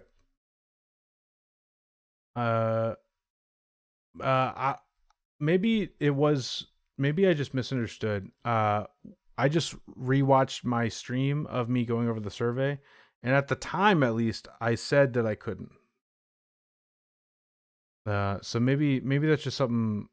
Maybe I just I couldn't figure it out. Persistent Hunt. If you drop to 0 hit points while transformed using Wrath of the Wild and don't die outright, you can expend a level 4 plus spell slot, no action required. Your hit points then instead change to an amount equal to 5 times the level of the spell slot expended. Okay. You have immunity to the exhaustion condition.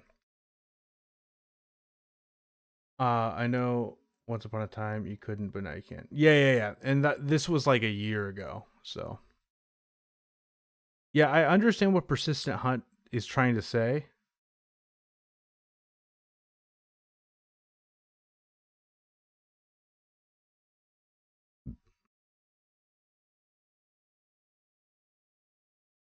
It really shows that they're like, you're not going to use your spell slots anyway because you're using Hunter's Mark. So just use it for this. You know, like,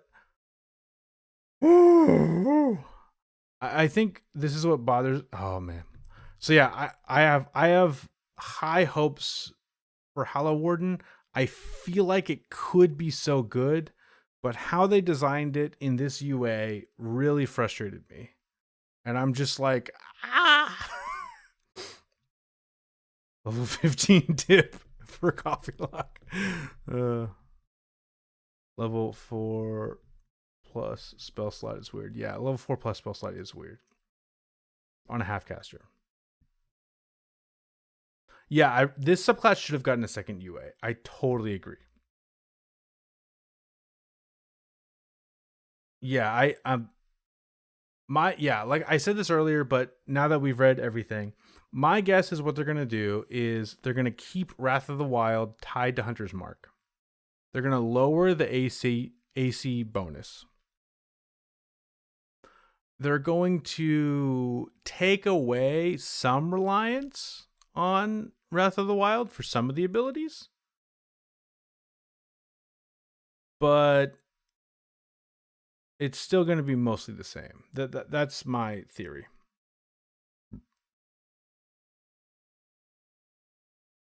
Yeah, no, totally. I agree. But yeah, no, it's coming out. It's coming out in a month, guys. Woo! I'm literally waiting to see if I can run this subclass when it releases, or if it just ends up, or just end up running Beastmaster. Yeah. The only thing I miss about Crawford and Kendrick being at WotC during the survey results. Yeah, that was nice.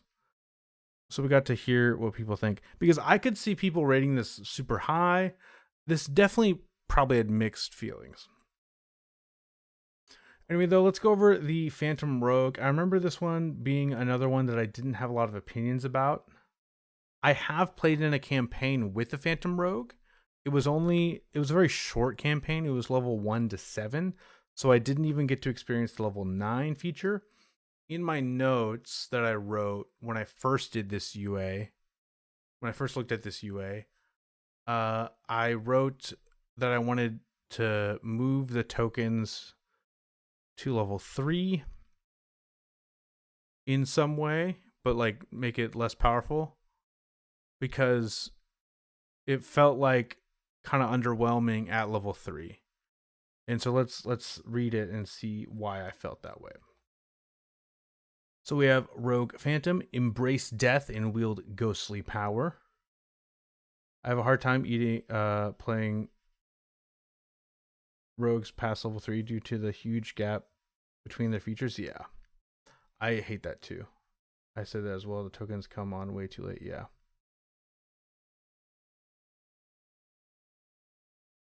So we aren't getting Ichabod Crane the subclass? We will see. Oh yeah, the Phantom Rogue art. Let me show you guys that, because I have all the art. You know, it's funny, guys. I made all the thumbnails for the like, I'll show you. I have like this thumbnail. I have this thumbnail ready for like the release day. Where is it? Yeah, I like the art. It is here. Yeah, super cool. And you can see all those like undead guys in the background.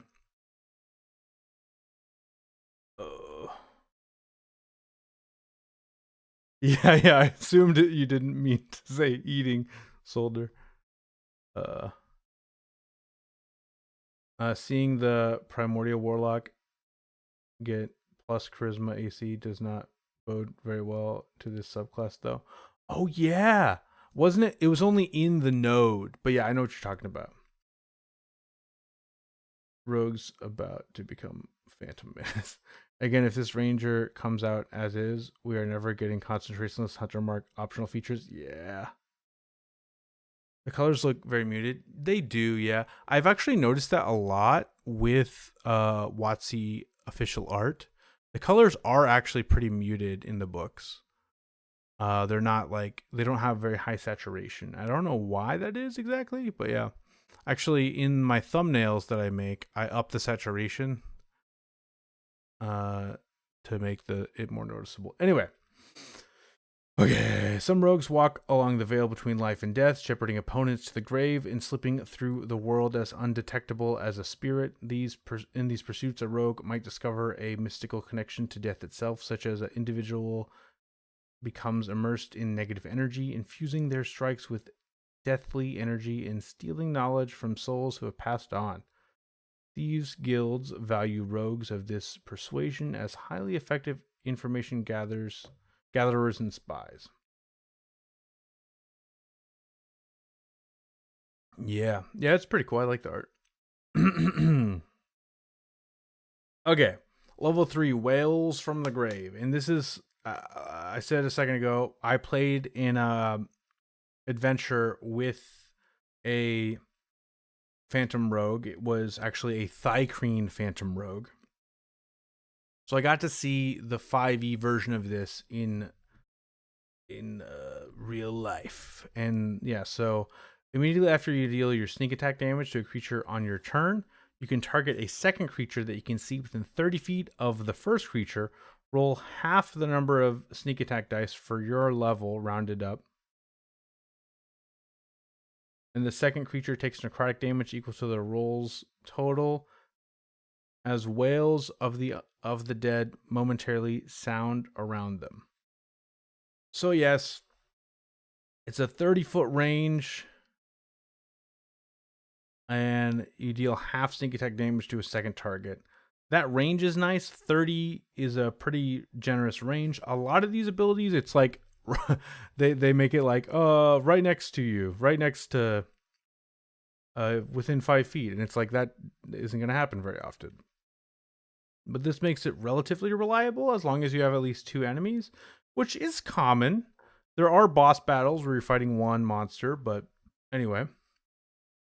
You can use this feature a number of times equal to your dexterity modifier, remove once, and you regain all expended uses when you finish a long rest. Not very much, but again, rogues are kind of not very strong anyway, so it definitely fits. But like I don't know, yeah, it's pretty limited use. Then we got level 3, Whispers of the Dead. Whenever you finish a short or long rest, you can choose one skill or tool proficiency that you lack and gain it as a ghostly presence shares its knowledge with you. You lose this proficiency when you use this benefit again to choose a different proficiency. And that's level 3. That's all of level 3. For half a campaign, you get to do half necrotic damage to a second creature within 30 feet.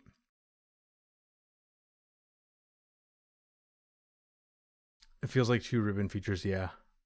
But limited use could be the full. Yeah, honestly.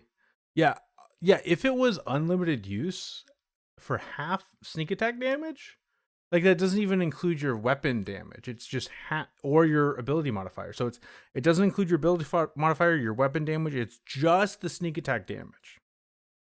Yeah, it could totally be unlimited use, half sneak attack dice. I feel like that would be fine.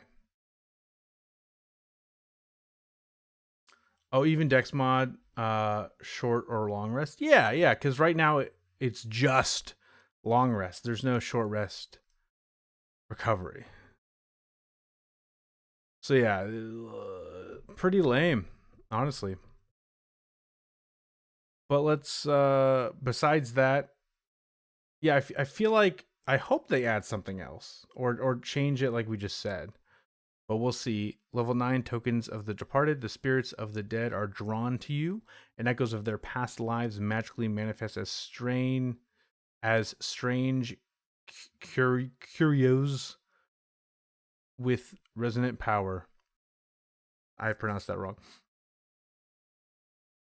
and then make it unlimited at higher levels. Yeah, you could do that.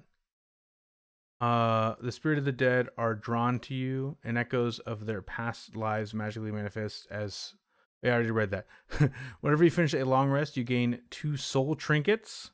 Each soul trinket is a tiny object. The DM determines the trinket's form or has you roll on the trinkets table in the player's handbook to generate it. These trinkets last until you finish another long rest, at which point they disintegrate. If you ever move more than 30 feet from a trinket, the trinket immediately teleports to you, appearing somewhere on your person. The number of soul trinkets you gain when you finish the long rest increases when you reach rogue level 13, 3, and 17. And at 17, 4 trinkets. Curios. Okay. I don't understand why they always make rogue subclasses so weak. Same. It's sad.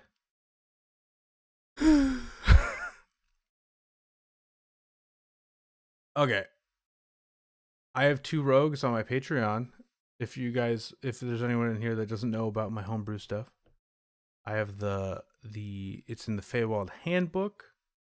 I have the Beguiler Rogue, and then I also have the Inquisitor Rogue. Someone on WotC hates the Rogue. It's the Dead 3 Rogue all over again. Yeah. Okay. So the number of soul trinkets you gain when you finish long rest. Yeah. So let's theorize. Let's imagine a 3rd level ability where you get this soul trinket thing, but you get 1.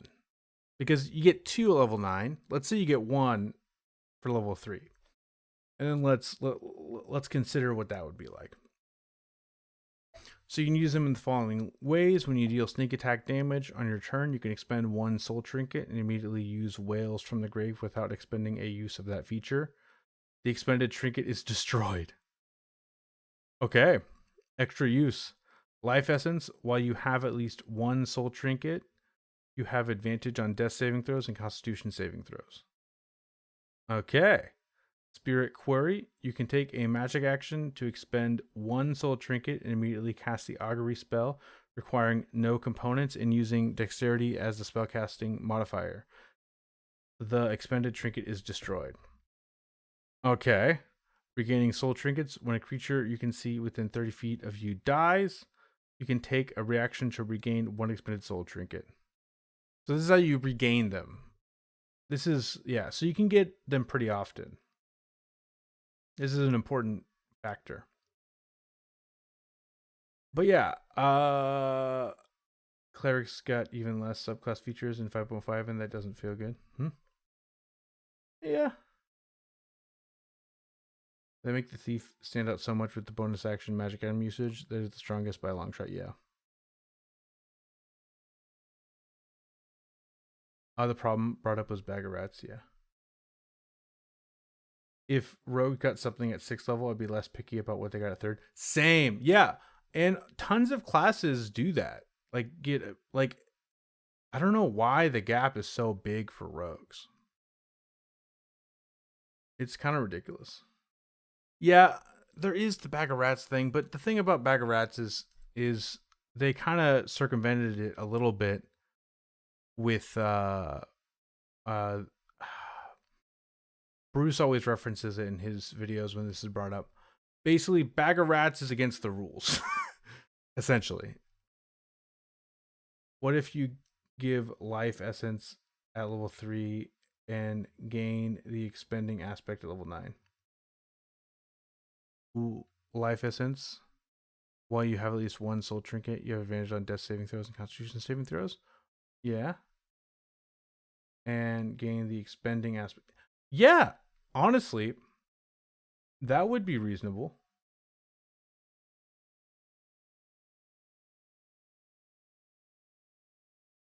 If they got soul trinkets at level 3, it would be fine. They would just have a little resource juggle to have basically infinite usage, which is fine, yeah.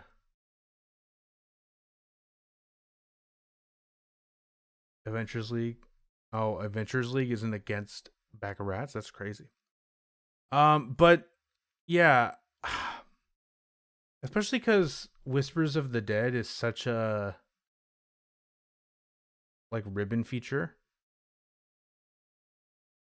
Like, if you need to, get rid of Whispers of the Dead.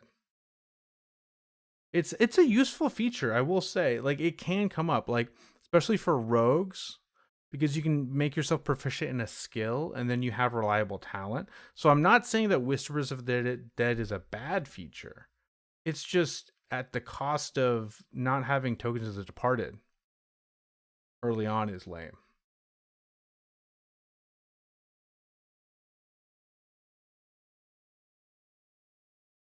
Yeah, I agree, Solner. And Mole. By the way, how do I say your name? Is it Mole? I'll just call you Mole for now. How about that? Yeah, I totally agree about the life essence at level 3. Yeah, that would be fine. Anyway, and then you also get. Wait a second. I just realized something. Okay, so this is something that's interesting about subclass design too, guys. So a lot of subclasses always have the same amount of abilities at every level, but there are some subclasses that do it differently. Okay, look. Assassin Rogue, it has 2 third level features, 1 level 9 feature, 1 level 13, 1 level 17. Sign of the 3, same. Soul Knife, same. Thief, same. This one has 2 level 9 features. I feel like they could easily just make Tokens of the Departed a level 3 feature with Whispers of the Dead. Instead of having 2 level 9 features, have 3 level 3 features. Change it a bit. And then Voice of Death, add the buffs to make the stuff you take out of this version when you make it level 3, add the buffs to this Voice of Death ability. Boom. Fixed. You can cast Speak with Dead once without a spell slot, requiring no spell components, and using Dexterity as a spellcasting modifier, you regain the ability to cast it in this way when you finish a short or long rest. Yeah, it is a ribbon, but also Whispers of the Dead is a ribbon. Anyway. Level 13 Ghost Walk. As a bonus action, you can assume a spectral form, gaining the benefits below for 10 minutes or until you end them. No extra required. Once you use this feature, you can't use it again until you finish a long rest, unless you expend and destroy one of your soul trinkets from Tokens of the Departed. No action required. You restore your use of it. So you get fly of 10 feet and hover. Just okay. Attack rolls have disadvantage against you. That's pretty good. Incorporeal movement. You can like move through walls and stuff.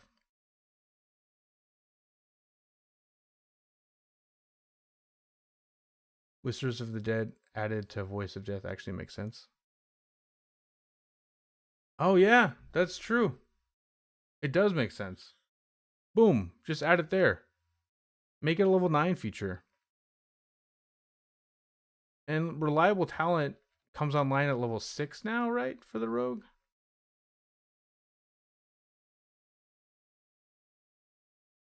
It is level 7. So, you'll have 2 levels where you don't get to switch out a new skill. But yeah, that would be fine. So yeah, Ghostwalk is fine. It's fine. It's not bad. It's good. And then level 17, Death's Friend. Yeah, just a couple levels, yeah. Your association with death has become so close that you gain the following benefits. Death's Lament.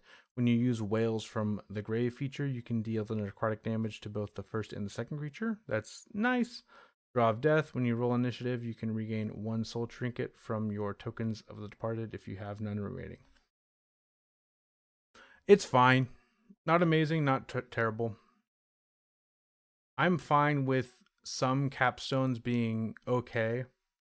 Just okay. Especially if it buffs your later abilities. Because again, a lot of capstones, people don't even see anyway. So yeah.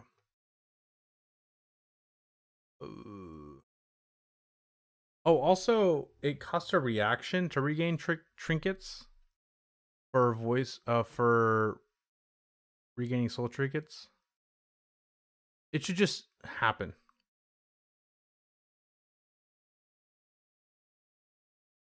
Level 17 feature feels like a level 13 feature, or even level. Yeah, but it's the thing too, though. Like, okay, like for example, I finished designing a fighter subclass, and fighters get a subclass feature at level 15 and at level 18.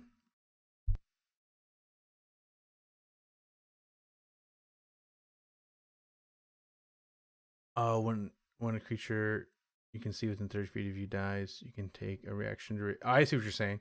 It should just say once per uh it should say when a creature you see within 30 feet of you dies, you can regain an expended soul trinket. You can't do this again until the start of your next turn. I feel like it should be like that. I get what you're saying, so you don't like get so many.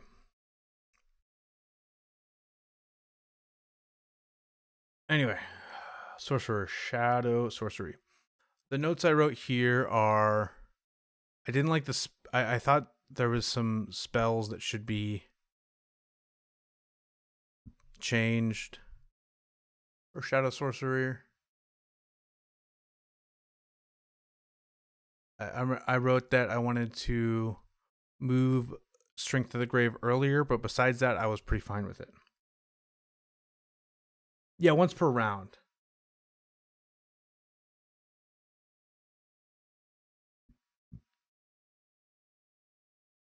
I feel like once per round would be fine. Okay, Sorcerer, Shadow Sorcery, bend darkness and doom to your will. Your innate magic comes from the Shadowfell itself. You might trace your lineage to an entity from that place, or perhaps you were exposed to the Shadowfell's sinister energy and were transformed by it. Your shadowy magic allows you to command darkness, undeath, and woe with ease. Eyes of the Dark. You have dark vision with a range of 120 feet, blind sight with a range of 10 feet. In addition, if a spell you cast creates an area of darkness, you can see normally through that spell's darkness. Totally fair, totally good. I actually like Shadow Sorcery spell list. Yeah, I actually forget why I wrote that. So we're going to go over it and see if I've changed my mind after a year. So you get Bane, Darkness, obviously, Inflict Wounds, Pass Without Trace, Hunger of Adar, Summon Undead, Greater Invisibility, Phantasmal Killer, Contagion, and Creation. Okay, I think I was probably upset by Inflict Wounds, because Inflict Wounds is a really bad spell. Phantasmal Killer, I think, is better than a lot of people think it is.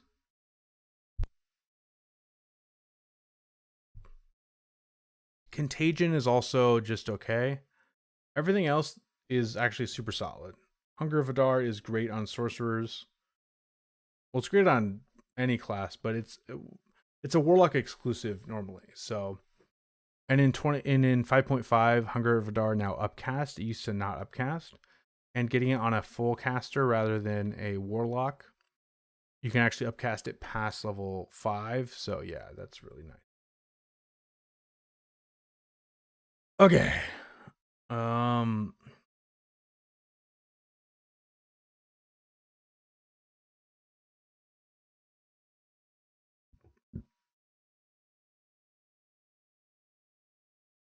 Yeah, I think it's a great spell list. I think I just oh, I see. I specifically wrote replace weak spells. I didn't say that the spell list was bad. Okay. That makes that makes more sense.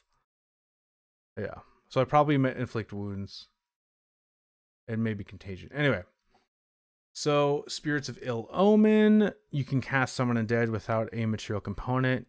You can also cast it once without a spell slot, and you regain the ability to cast it in this way when you finish a long rest. Whenever you start casting the spell, you can modify it so that it doesn't require concentration. If you do so, the spell's duration becomes 1 minute for that casting, and the spell ends early if you cast it again. So, unlike some of the other versions of this, there's some that work similar as well. This makes it so that whenever you start casting the spell, you can do this. So it works for upcastings and everything like that.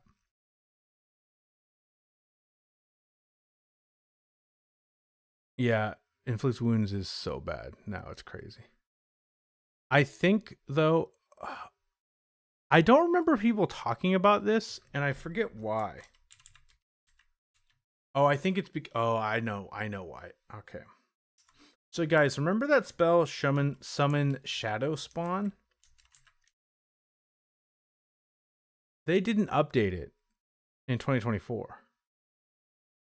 It's still just a Tasha's summon. This would obviously be more fitting.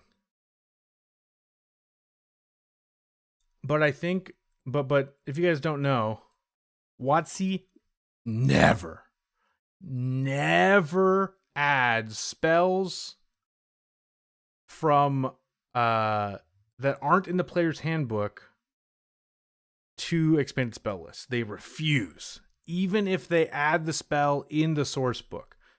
Great example is the Spellfire Sorcery Sorcerer. There were 2 Spellfire spells added in the Heroes of Faerun. They did not add either of those spells on their spell list. So they hate it. They will never do it. And I'm so upset by this. But very easily, they could add Summon Shadow Spawn to the book, and they could put this on the spell list instead of Summon Undead.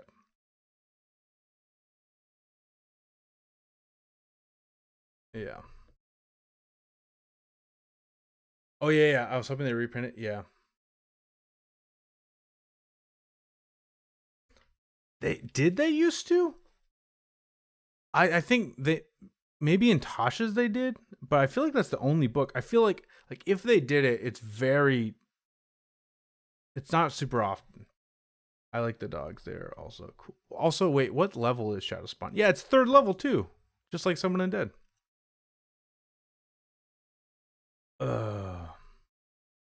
Oh, Disguise Self or Silent Image would be great picks instead of Inflict Wounds. But then we also so that's all we get though for like level 1 to 6. But that's super slow. Like Summon Undead is a really good spell. I had it on my Warlock that I played. I used it up until I got Mystic Arcanum, Summon Fiend, and then I used that a lot. Fear is also a good idea. Yeah, Spellfire Sorcerer not getting Spellfire spells was horrid. Yeah. A lot of people were upset that it's no longer a dog, but I get it. You can flavor it that way if you want. Okay, anyway, level 14 Shadow Walk. While you're in dim light or darkness, you can take a bonus action to teleport up to 120 feet to an unoccupied space you can see. There's also in dim light or darkness. Yeah, so it's like Shadow Step that the Shadow Monk gets. And then Umbral Form. As a bonus action, you adopt a shadowy form, gaining the following benefits for 1 minute. Until you have the incapacitated condition or until you end the form. No action required. Why isn't it this? This should be when you activate your sorceress. What's it called? What's it called? Sorcery Incarnate. Because now if you want to activate that, you have to activate your Sorcery Incarnate ability as a bonus action. And then you have to use this on a later turn.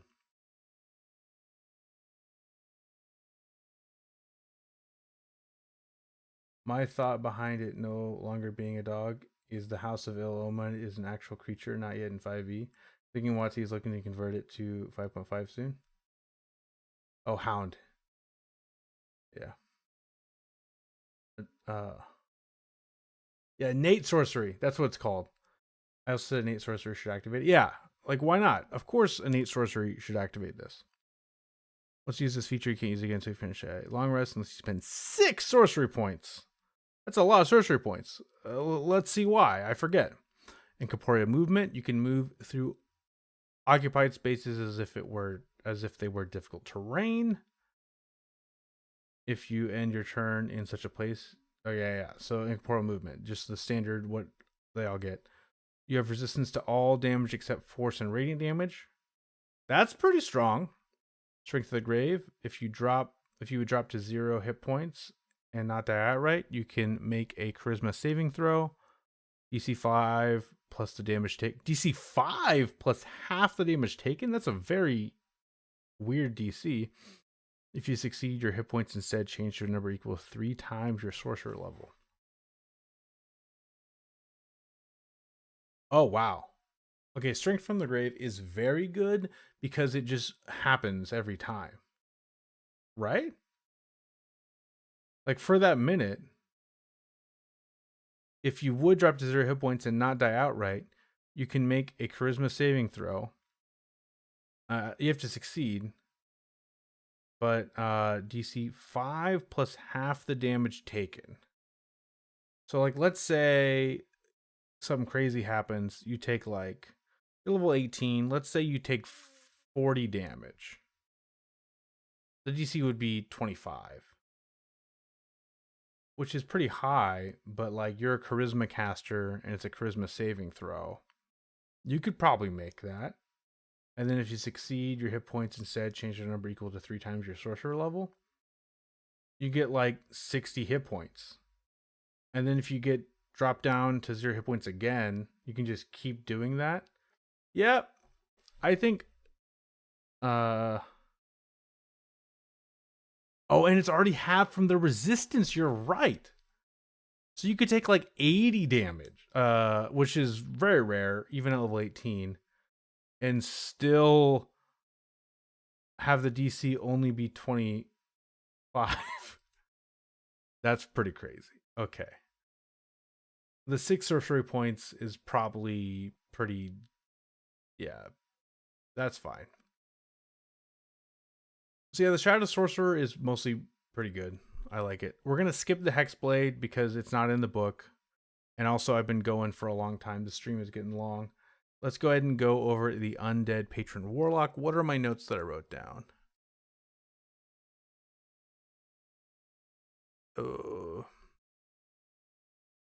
Restore extra damage die on Grave Touch.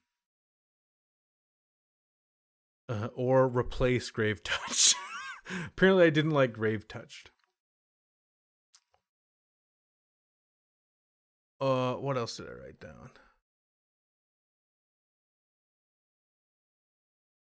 Oh, I thought the resistance to necrotic, like changing, being resistant to necrotic damage was kind of weird on a warlock.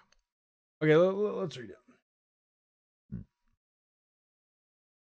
So we got Undead Patron, defy death from profane power.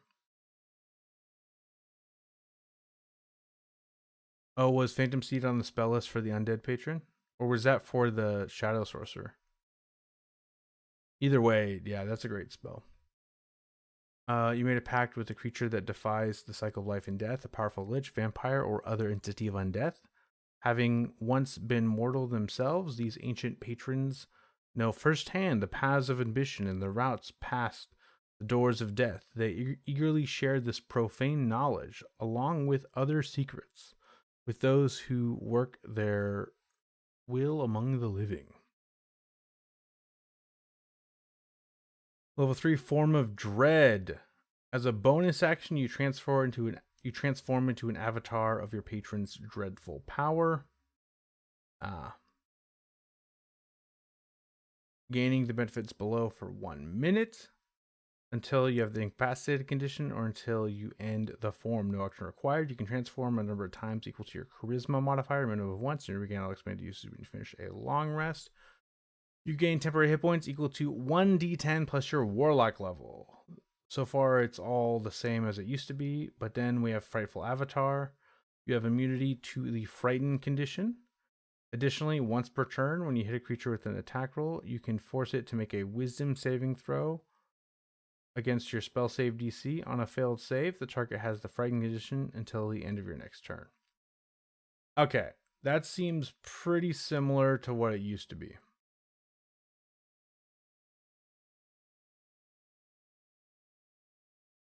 I hate that False Life was added to 5e. Oh, was added to the spell list?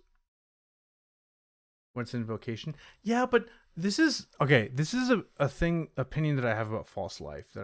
Okay, so yes, False Life is an invocation, but I played a Warlock when I read False Life, even the updated False Life, I felt like that invocation isn't very good once you get past like level 5, because the amount of temporary hit points you're getting is pretty low. It is unlimited, but also I guess I also just play in campaigns. You know what? I feel like the reason is because I played a Celestial Warlock, and I was getting the short and long rest temp HP, and it's just like 8 temp HP, you know. And then oftentimes I play in parties that have like the Inspiring Leader feat. I feel like upcasting False Life feels a bit better if you have it available. Oh, my wife texted me.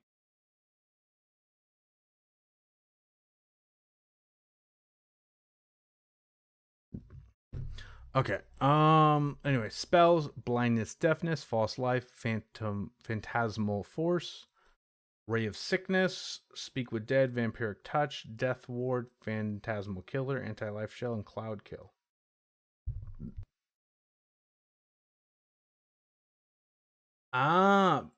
That's true, but even then you gain a form that gives temp HP, so why the spell on top of it? Yeah, that's true. And Warlock spells are precious. Yeah. 12 temp HP is better than Ranger's Tier 3 feature. Is that how much the False Life invocation gives now? Yeah. I guess though also you could upcast because temp HP doesn't like, let me read False Life. It's been a while since I've read it.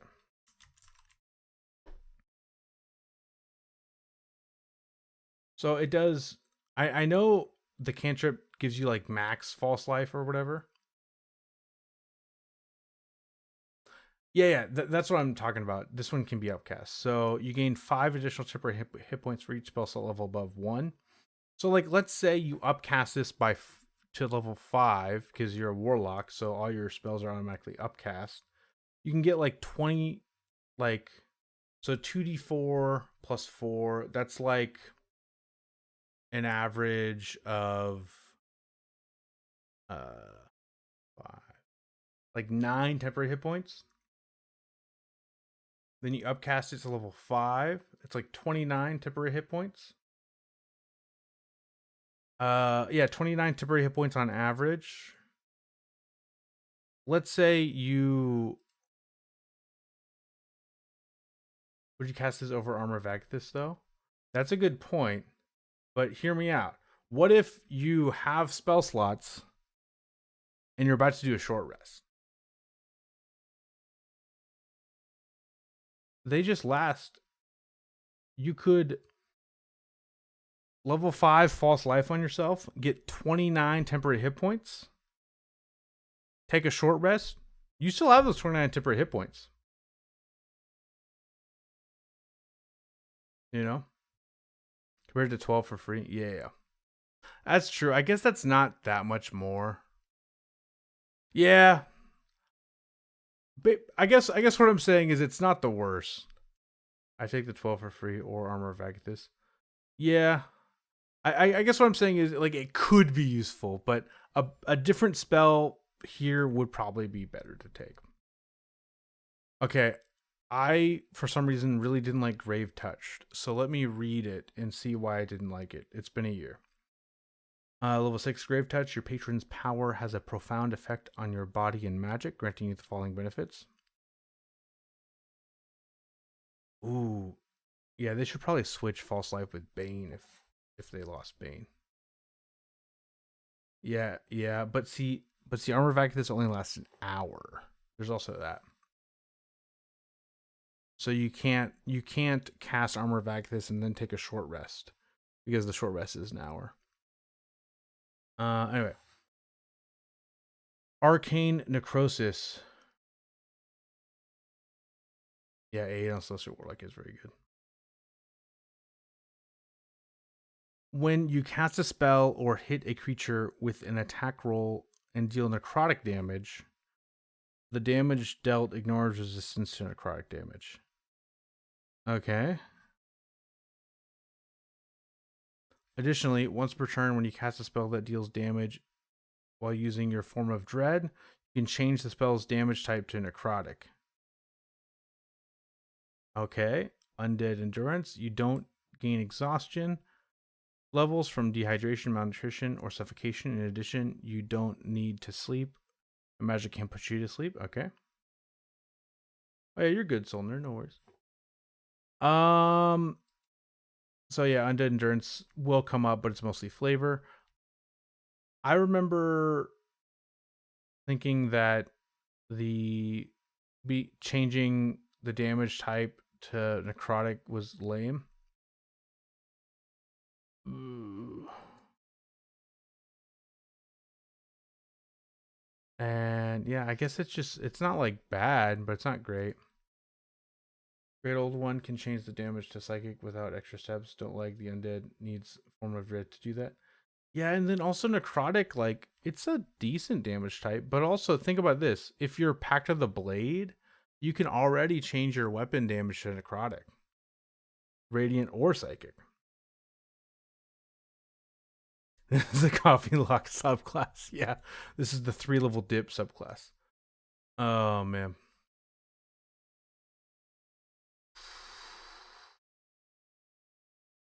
Yeah, I guess what I'm saying is a lot of spells have good damage types that are leveled spells. If you're using a weapon, you can already make it necrotic damage with Pact of the Blade. And then if you're casting a cantrip, it's probably Eldritch Blast, which is force damage, which is a better damage type than necrotic. You know?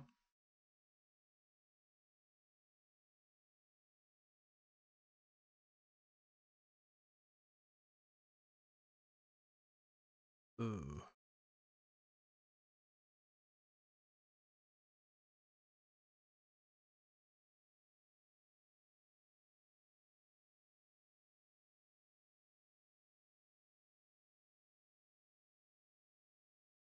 I'm just going over the old UA in anticipation for the release happening next month.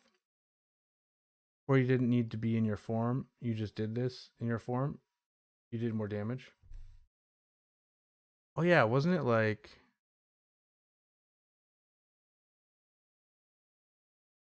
Does this apply to your smite though? You can change the spell's damage type to necrotic. Yeah, it could.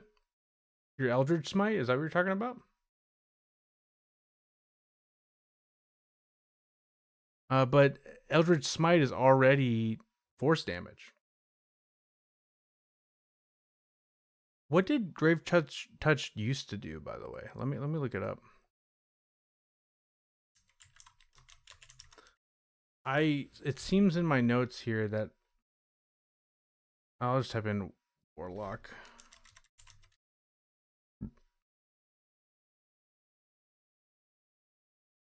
That's true. Yeah, did it used to have extra damage? Why can't I find it? The Undead, here it is. Once during each of your turns, when you hit a creature with an attack roll and roll damage against that creature, you can replace the damage type with chronic damage. While you You can roll 1 additional damage die when determining the necrotic damage the form takes. Okay. Yeah, that sucks that they removed that.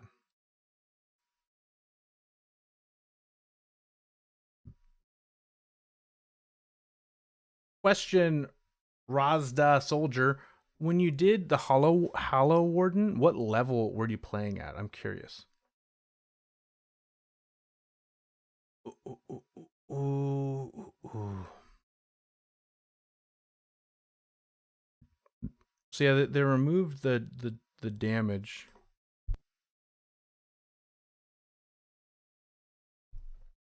But most Warlock subclasses don't add extra damage anyway. So yeah, 10. Okay. I'll go back to that after I read this. Your connection to undeath now saturates your body. You gain the following benefits: you have resistance to necrotic damage while using your form of dread. You have immunity to necrotic damage. That's fine. Unholy that word. If you drop to 0 hit points and don't die outright, you can cause your body to erupt with deathly energy. Each creature of your choice in a 30-foot emanation originating from you must make a Constitution saving throw. It's your spell save DC, taking necrotic damage equal to 2d10 plus your Warlock level on a failure, or half as much damage on a success. Your hit points then change to 10 times your Charisma modifier, minimum of 10 hit points. And you gain 1 exhaustion level. Once you use this benefit, you can't use it again to finish a short or long rest. That's cool. Oh, it's resuscitation? Okay. I know that word. Oh, it's Leviojima from the DSR Discord, so you can call me that. Sweet. Welcome. So, I'll go back to Hallow Warden for a second. So, I just ranted about the Hallow Warden. You can rewatch it back. But I'm also someone that I really don't like the Hunter's Mark design that they went for with the Ranger. And I was really upset with the Hallow Warden's reliance on Hunter's Mark. Also, we'll go back real quick to it. Strangling Roots. Did this aura? Oh, you didn't get to. Oh, okay. Yeah, never mind. You were level 10.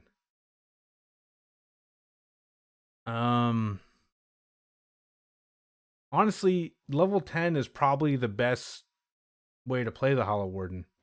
I feel disappointed with a lot of the higher level abilities. Oh, wait, no, I'm wrong. I just remembered. Level 3, Unnerving Aura. Did this ever feel useful? Because basically, creatures fail saves, and if they fail, they can't take a bonus. They have to pick between a bonus action or action. I do, yeah. Like, how'd you feel about Unnerving Aura? It feels like a non-feature to me. But maybe that's just me. And then I personally think the AC boost is a little too high. And then I feel like Spike Growth on my spell list seems kind of useless because I'm a Hunter's Mark Ranger. Really? But did the DM know what it did? Because if like I'm just like, did the enemies have bonus action abilities that he was worried about them not being able to do? Because that's all it really does.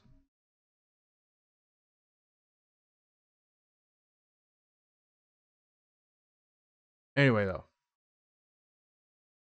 yeah, I feel like the Hallow Warden is too strong in some ways and too weak in other ways, and it's annoying to me. I chased a purple worm because in my aura it could not attack my ally and swallow him on the same turn. Okay, that's true. That's a situation where it's useful. Okay, that's good to know. Yeah, there is times where bonus actions are important. Yeah, I think, yeah, when it comes up, it will be useful. It just won't come up that often. We also got him on a hold monster. Oh, nice. Yeah, that's true. Mages can't run away with Misty Step if you have them in that aura. That's true. Or they can only Misty Step because they can choose.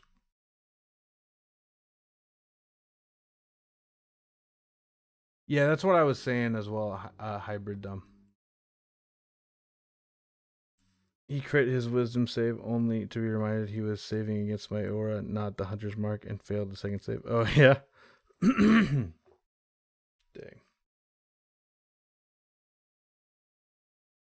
Anyway, so let's go back to the Undead Warlock. We're down to the final feature. Superior Dread. Your form of dread improves, granting you the following benefits while you are using it. Flight, you have a fly speed equal to your speed and can hover. Okay. Profane casting. Whenever you cast a warlock spell from the conjuration or necromancy school, you can cast it without any verbal, somatic, or material components. Okay, except material components that are consumed by the spell or that have a cost specified. What spells does that benefit from the most? I wonder. Vitality Siphon. Once per turn, when you deal necrotic damage to a creature, you regain hit points equal to your charisma modifier. Okay. And that's every turn while you have Form of Dread up.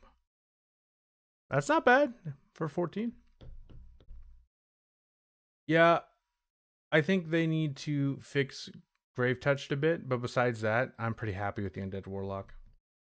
I also didn't show the Undead Warlock art. Let's look at the Undead Warlock art. I also didn't show the Shadow Sorcerer, so we can show both. So this is the Shadow Sorcerer art. It's pretty sweet, I have to say. It's interesting that they went with sort of a space aesthetic when most people I feel like imagine more of a like just darkness aesthetic. And then the Undead Warlock also has really cool art. Let me find it. It is,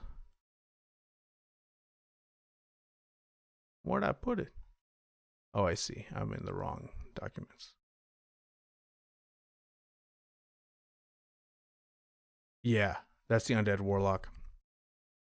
I think it's really interesting to make characters bald that aren't normally bald. Like I like to make I played a Drow Warlock and I made it a bald Drow with a beard. And that's just not how you see Drows like depicted often. And so yeah, I think this is a really interesting tiefling aesthetic. The bald tiefling. So yeah. Anyway, let me read your guys' comments. Yeah, Shadowplane vibe. Personally, though, I think the best way to play is ranged with the Hallow Warden and let the aura exist as a do not get in melee with me threat. If it was unarmored defense instead of plus wisdom, it would have to be always active. True. Owen probably would have worked better on a monk chassis. Yeah, I see what you mean. And the healing on Hollow Warden Ranger is actually nutty. Range cantrips worked really well with my melee build. Turn an enemy trying to kite me into an HP refill. I forgot what's their healing ability. Let me find it.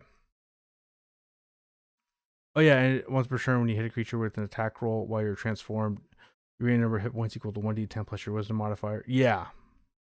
Provided you're bloodied when you are hit.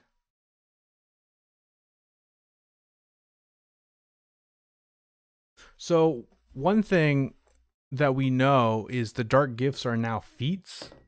It's probably going to end up being similar to the Eberron feats. So yeah, just so you know, if you didn't hear that.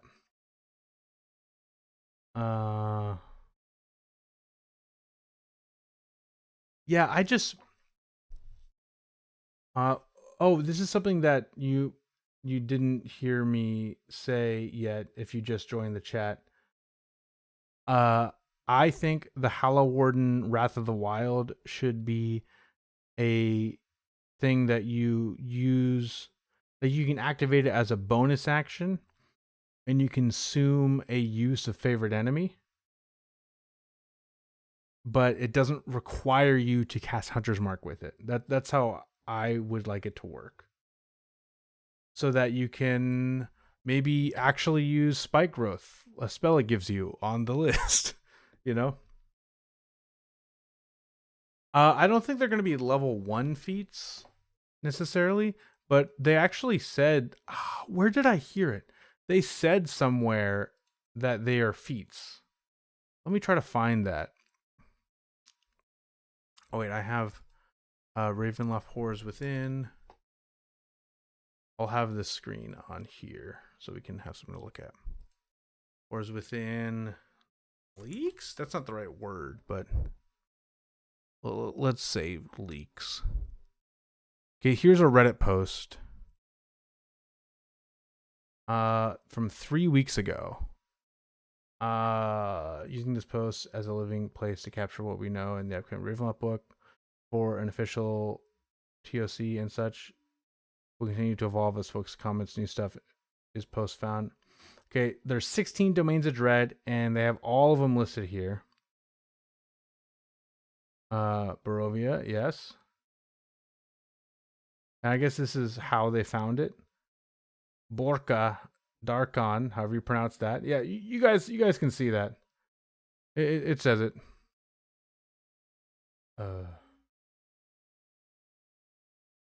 I guess that makes sense. It means all the feats in the book are going to be level 1 feats.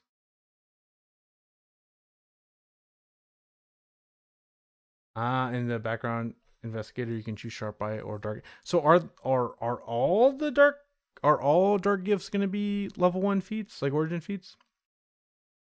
I just assumed that some of them would be, but not all of them.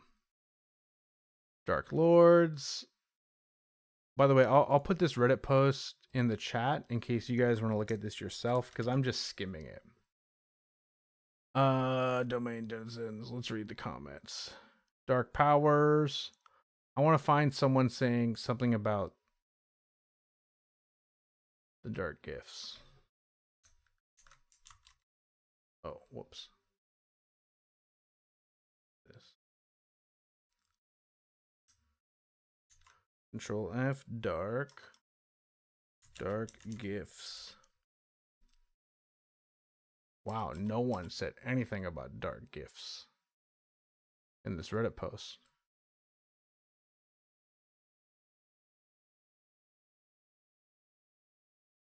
Yep. Nope. Okay.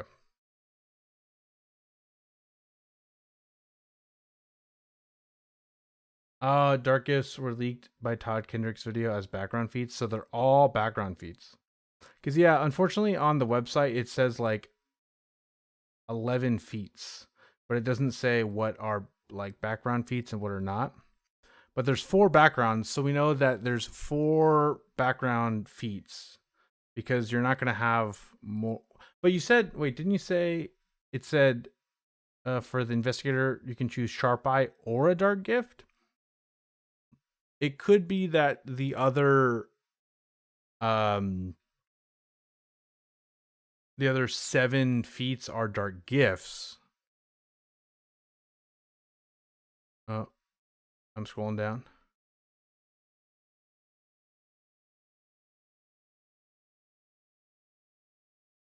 Oh, 2 are origin? Okay, cool. Ah, 9 dark gifts. Okay, we found it. You choose between new feat or dark gift.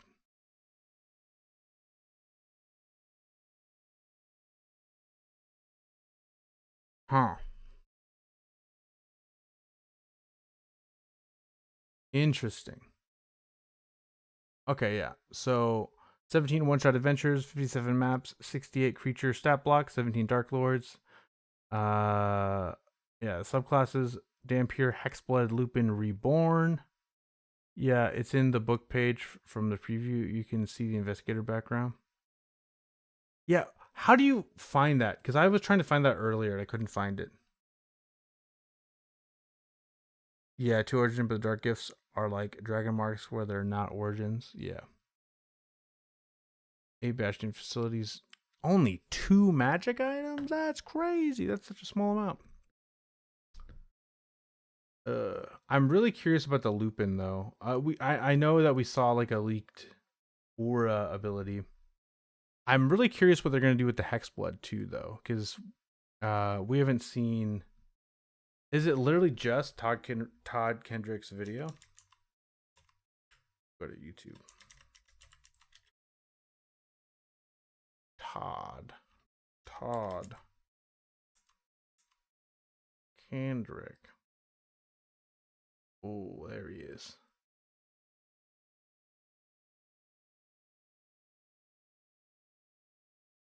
Ooh. Yeah, so I found this. I'm gonna mute Google Fiber, guys. Everyone get Google Fiber. Okay, blah blah blah. Okay. Oh yeah, I actually I remember seeing. Oh shit. The Battle Familiar is crazy. This Battle Familiar spell, I'm really excited for that. That's gonna be crazy. Aura of Evasion was just whatever. This Horde Wilting spell was not great. Then there is, yeah, some backgrounds.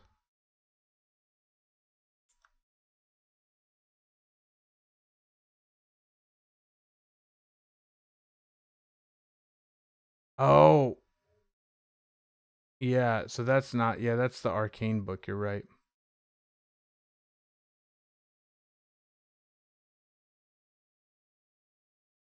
Oh yeah. So this is both. Where do you find the? Okay.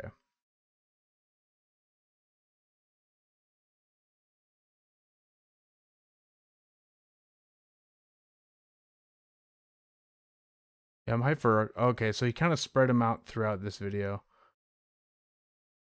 Ooh.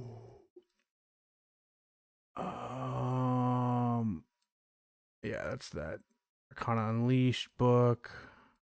Yeah, I couldn't really get the screenshots that I was looking for. Is there another video? Oh, I guess it's this. You have to really zoom in though. Yeah, Reborn is here. You barely got Hexblood. You guys can't see what I'm looking at because I'm full screening it on my double widescreen thing. That's so annoying. When is the pre-release for the Ravenloft book online? I think it's online now. Oh, no, sorry, not the pre-release. The insight check. He has it. The pre-order, you can pre-order it now. Nah, they don't.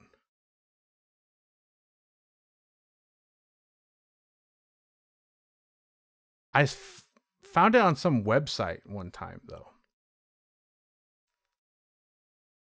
They just, someone else took the screenshots and I couldn't find it again. It was really annoying. It was so sad.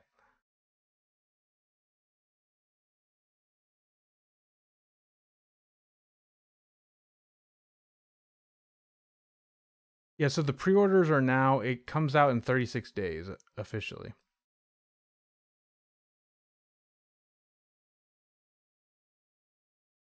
Okay.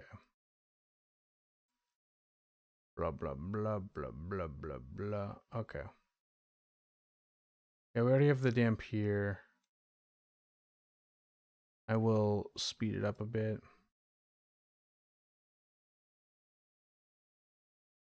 Easier to scrub that way. Yeah, June 2nd is pre-release. Yeah.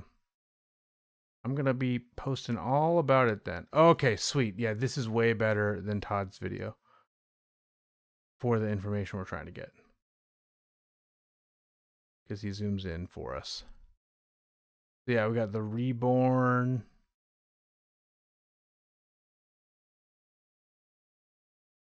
And then Lupin is here. Let's see on a wisdom saving throw. DC 8 plus your constitution modifier and proficiency bonus, or have disadvantage on attack rolls and saving throws until the start of your next turn.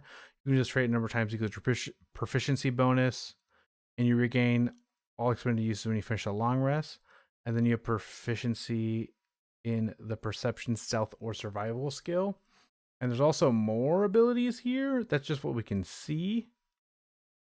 Looks like there's dark vision with a range of something about unarmed strikes deal slashing damage. In addition, some sort of enhanced unarmed strike. And then there's something about unearth, something about, yeah, okay. It seems like you get special dark vision probably to like 120 feet. You get to do the regular claw ability that a lot of these animalistic species get. You get this proficiency bonus times per ability to do an AoE, disadvantage on attack rolls and saving throws, and then you get one of these skilled proficiencies. Lupin seems pretty good. I am happy with that, if that's what it is. The Reborn is humanoid, which is interesting. It's not undead. Ah, yeah, so it's 15 feet aura. It's the Leonin. It's the Leonin, but better. Because the Leonin just fears targets.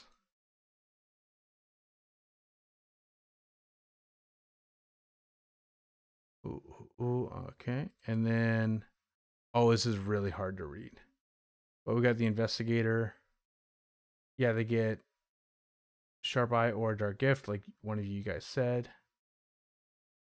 Yeah.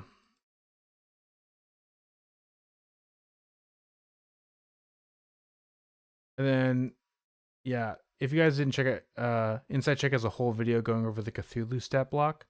You can check out his video on that if you want. It's pretty cool. But yeah, guys, that is the stream.